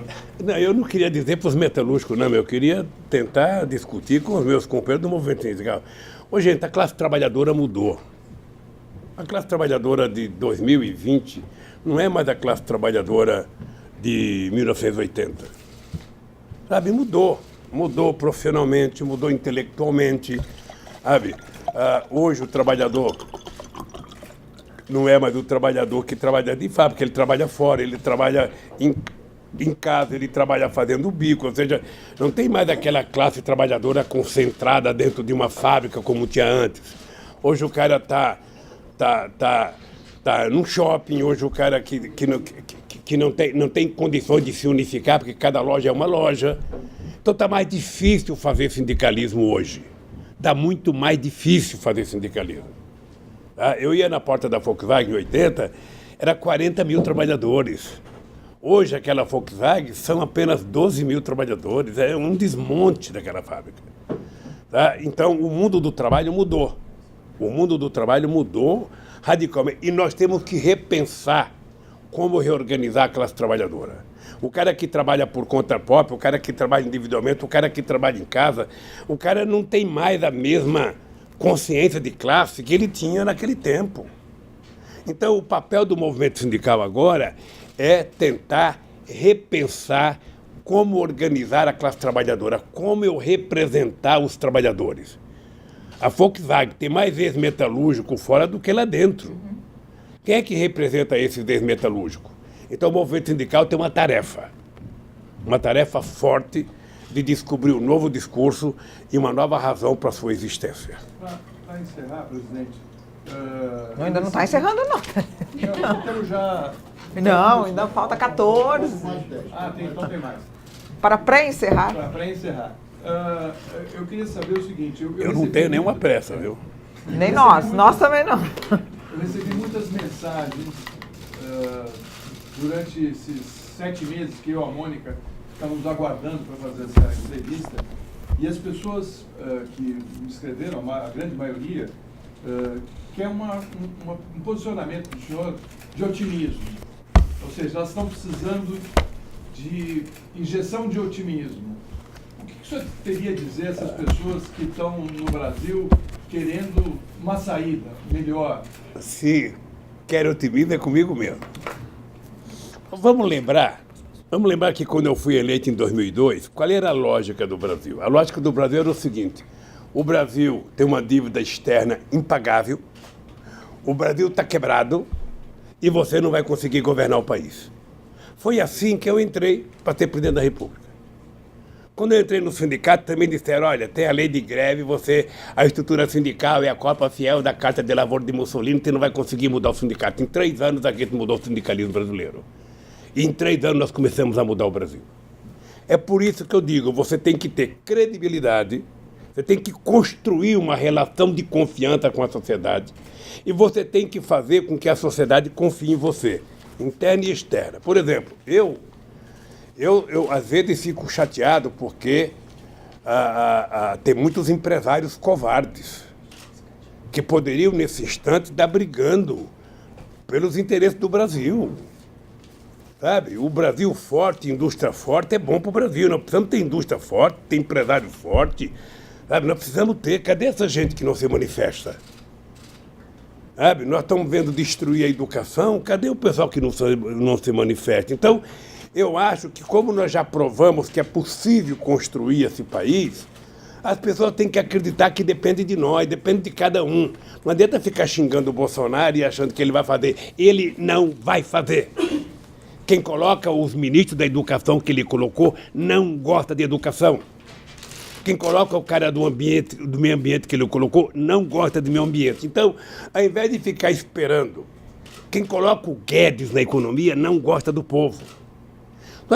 Ao invés de ficar esperando que o Bolsonaro resolva o nosso problema, nós temos que, enquanto sociedade civil organizada, começar a se mexer, começar a lutar, começar a brigar pelos nossos interesses, cobrar o Congresso Nacional, fazer pressão. Você acha que nós vamos evitar a aprovação da Previdência Social como eles querem, fazendo uma manifestação na Paulista? Não. A manifestação tem que ser na cidade do deputado federal, tem que ser na porta da casa dele, na rua dele. Senão, como é que o Bolsonaro trabalha? Robô mandando zap para senador, robô mandando zap para deputado, robô mandando zap para um monte de gente. A loucura. Eu votei em tal coisa porque recebi muito zap, Sabe? Nós temos que brigar. Então, o meu otimismo é esse. Eu nunca dependi de nada. Eu nunca dependi de favor, nunca fiquei esperando. Nós temos que construir a nossa proposta e ir para a rua para tentar construí-la. Via Congresso Nacional, via pressão em cima do governo, é uma disputa. É uma disputa. Nós estamos vendo na Inglaterra agora os caras se manifestando em defesa. Ontem eu vi um velhinho de 89 anos no meio, fazendo manifestação na frente de um banco pela preservação ambiental. Sabe, eu vejo os coletes verdes na França, agora não sabe nem porque estão brigando mais, mas estão brigando, todo dia. E no Brasil, nós temos que fazer isso. Nós temos que fazer isso, gente. Estão tirando os nossos direitos. Veja a diferença. Antigamente, você tinha os europeus perdendo direito. Perderam muito direito os europeus. E o Brasil ganhando direito. Nós nem chegamos aos direitos que eles chegaram e já perdemos. Porque eles estão desmontando tudo que nós conquistamos. Desmontando, simplesmente destruindo. Quando eles falam de reforma política, na verdade, eles são demolidores, sabe, destruidores, sabe, do futuro dos nossos velhinhos. Essa gente pode acreditar, por causa... Também eu nunca vi, viu, Florestan e Mônica, eu nunca vi unanimidade. Nunca vi unanimidade no meio de comunicação favorável à reforma. Eu assisto muito debate. Não tem um cara contrário que vai num debate. É só gente favorável. É impressionante. Se eu fosse um jornalista da Globo, eu dizia, é impressionante como só tem gente a favor. Voltamos a ter o pensamento único, favorável à reforma. Discute, gente, é o povo. Esse Guedes daqui a pouco vai embora. Esse Guedes, na hora que ele cair, ele vai morar nos Estados Unidos, ninguém vai nem lembrar dele. Mas quem vai ficar com a vida desgraçada são mulheres e homens que trabalharam a vida inteira nesse país. Então a hora de lutar é agora. Como é que o cara manda um projeto para a comissão aprovar a admissibilidade e não mostra o que é? Eu não posso mostrar, é segredo. Gente do céu, você está tratando com os interesses de milhões e milhões e milhões de homens e mulheres. Você não está tratando com o interesse de banqueiro. Todo esse sacrifício do povo brasileiro para favorecer o Santander, para favorecer o Itaú, para favorecer o Bradesco. Que palhaçada é essa com o nosso país? Então o povo tem que saber o seguinte, o otimismo está dentro de nós. Tá? A gente tem que saber que o mandato é de 4 anos, a gente tem que saber que esse cara ganhou as eleições, a gente gosta ou não gosta, sabe? A gente tem que saber que ele pode imprimir o jeito dele governar, cabe a gente aceitar ou não. Presidente. Se a gente não aceita, tem que lutar. Presidente. Tem que ir para a rua, tem que dizer para o povo, tem que brigar, sabe? É assim que a gente faz política. Presidente. Achar que o Bolsonaro vai fazer o que você quer, esqueça. Ô, presidente, a gente tem só 5 minutos, fomos avisados aqui. Eu queria falar de uma coisa bem episódica, mas que eu acho que pode dizer muito. É o seguinte, o ex-primeiro-ministro de Portugal, Sócrates, deu uma entrevista e ele comentou o telefonema que o ministro Gilmar Mendes deu ao senhor no dia do velório do seu neto. E ele diz o seguinte, para ele, na interpretação dele, ele falou, são 2 adversários que sempre tiveram uma disputa política, mas que o ministro Gilmar ligou para ele, o presidente Lula chorou, o ministro Gilmar chorou, são 2 adversários chorando por um passado que perderam. E depois ele fala, onde um adversário reconhece a legitimidade do outro, não pensa em prender o outro e não pensa em privar uma pessoa de ver o velório do seu neto, não pensa em privar essa pessoa de ver o velório do seu irmão, de se despedir do seu irmão. Eu queria que o senhor comentasse um pouco isso sob essa perspectiva, não apenas dele ter ligado e chorado. Veja, o único comentário que eu tenho a fazer é agradecer a bela fala do companheiro Sócrates. O senhor viu? Eu não sabia que ele sabia, eu nem sabia que a imprensa tinha dado destaque àquilo. Sabe? Eu nem sabia se o Gilmar tinha pedido para divulgar, alguém que divulgou. Eu recebi um telefonema dizendo, olha, o ministro Gilmar quer falar com você. Ele tinha ligado também quando a Marisa morreu. A Marisa era amiga da mulher dele, sabe? Então, eu acho que é um gesto humanitário, um gesto, eu atendi. Eu estava realmente chorando, sabe?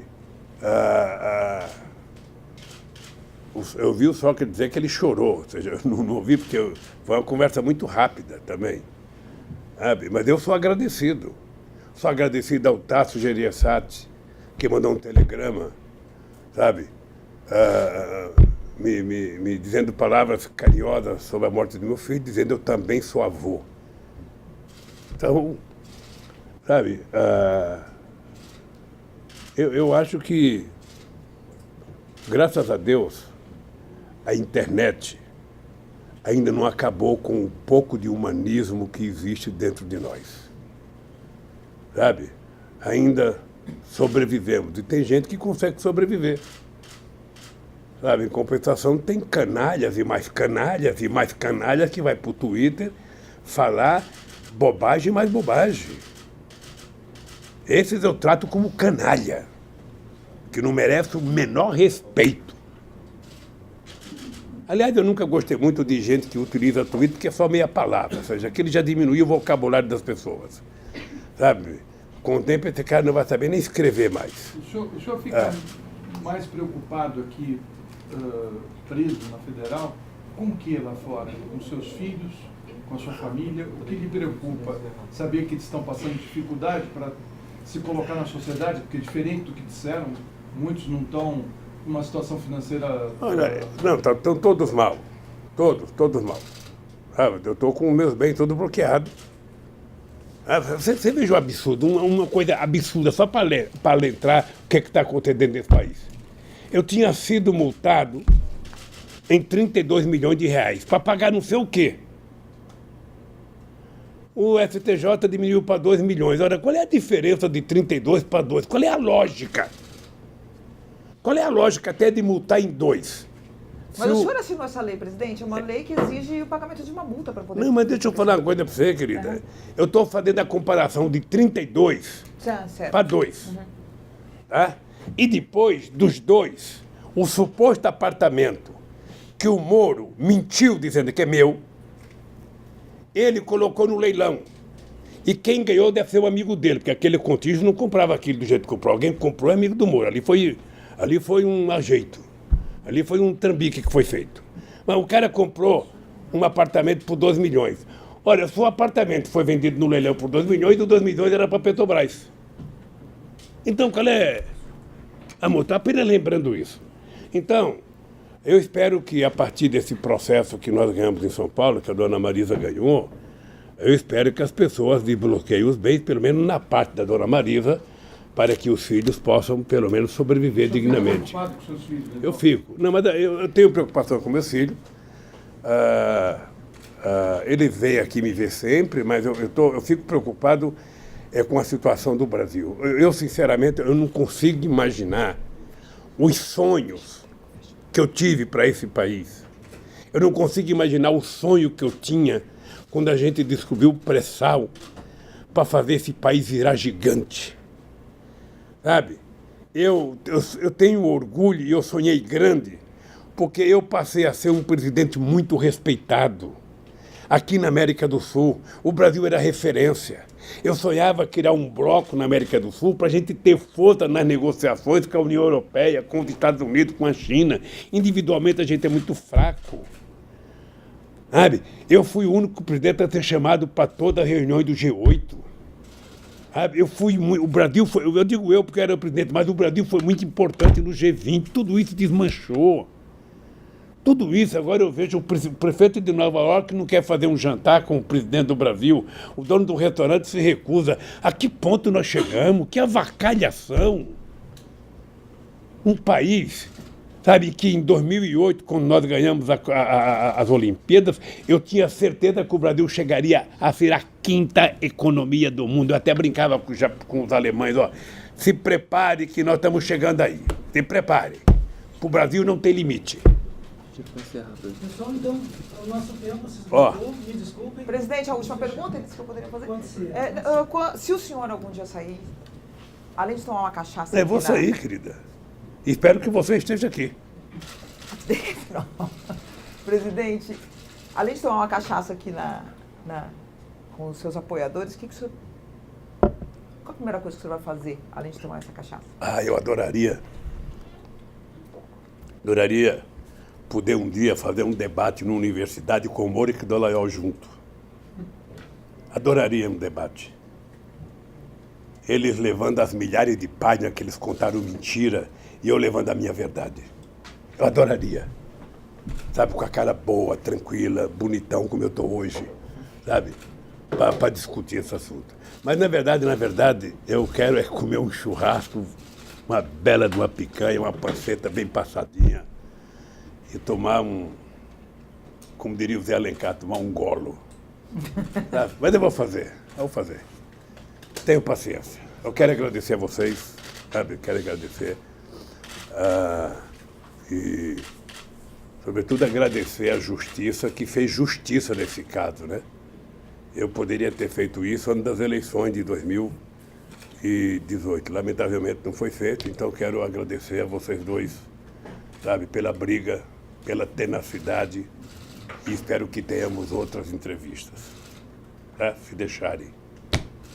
Muito obrigado. Obrigada, presidente. Permaneçam todos nos seus lugares. Cadê o envelope? Lula poder sair. Esse aqui não? Não, cadê o envelope meu que estava aqui? Esse aqui.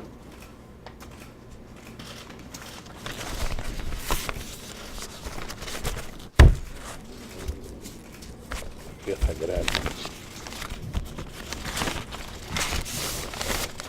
Tchau, gente. Tchau. Gente, obrigada.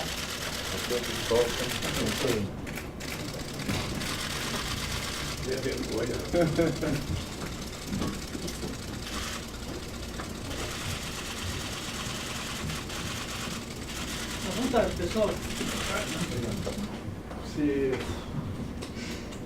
tirar. Obrigado.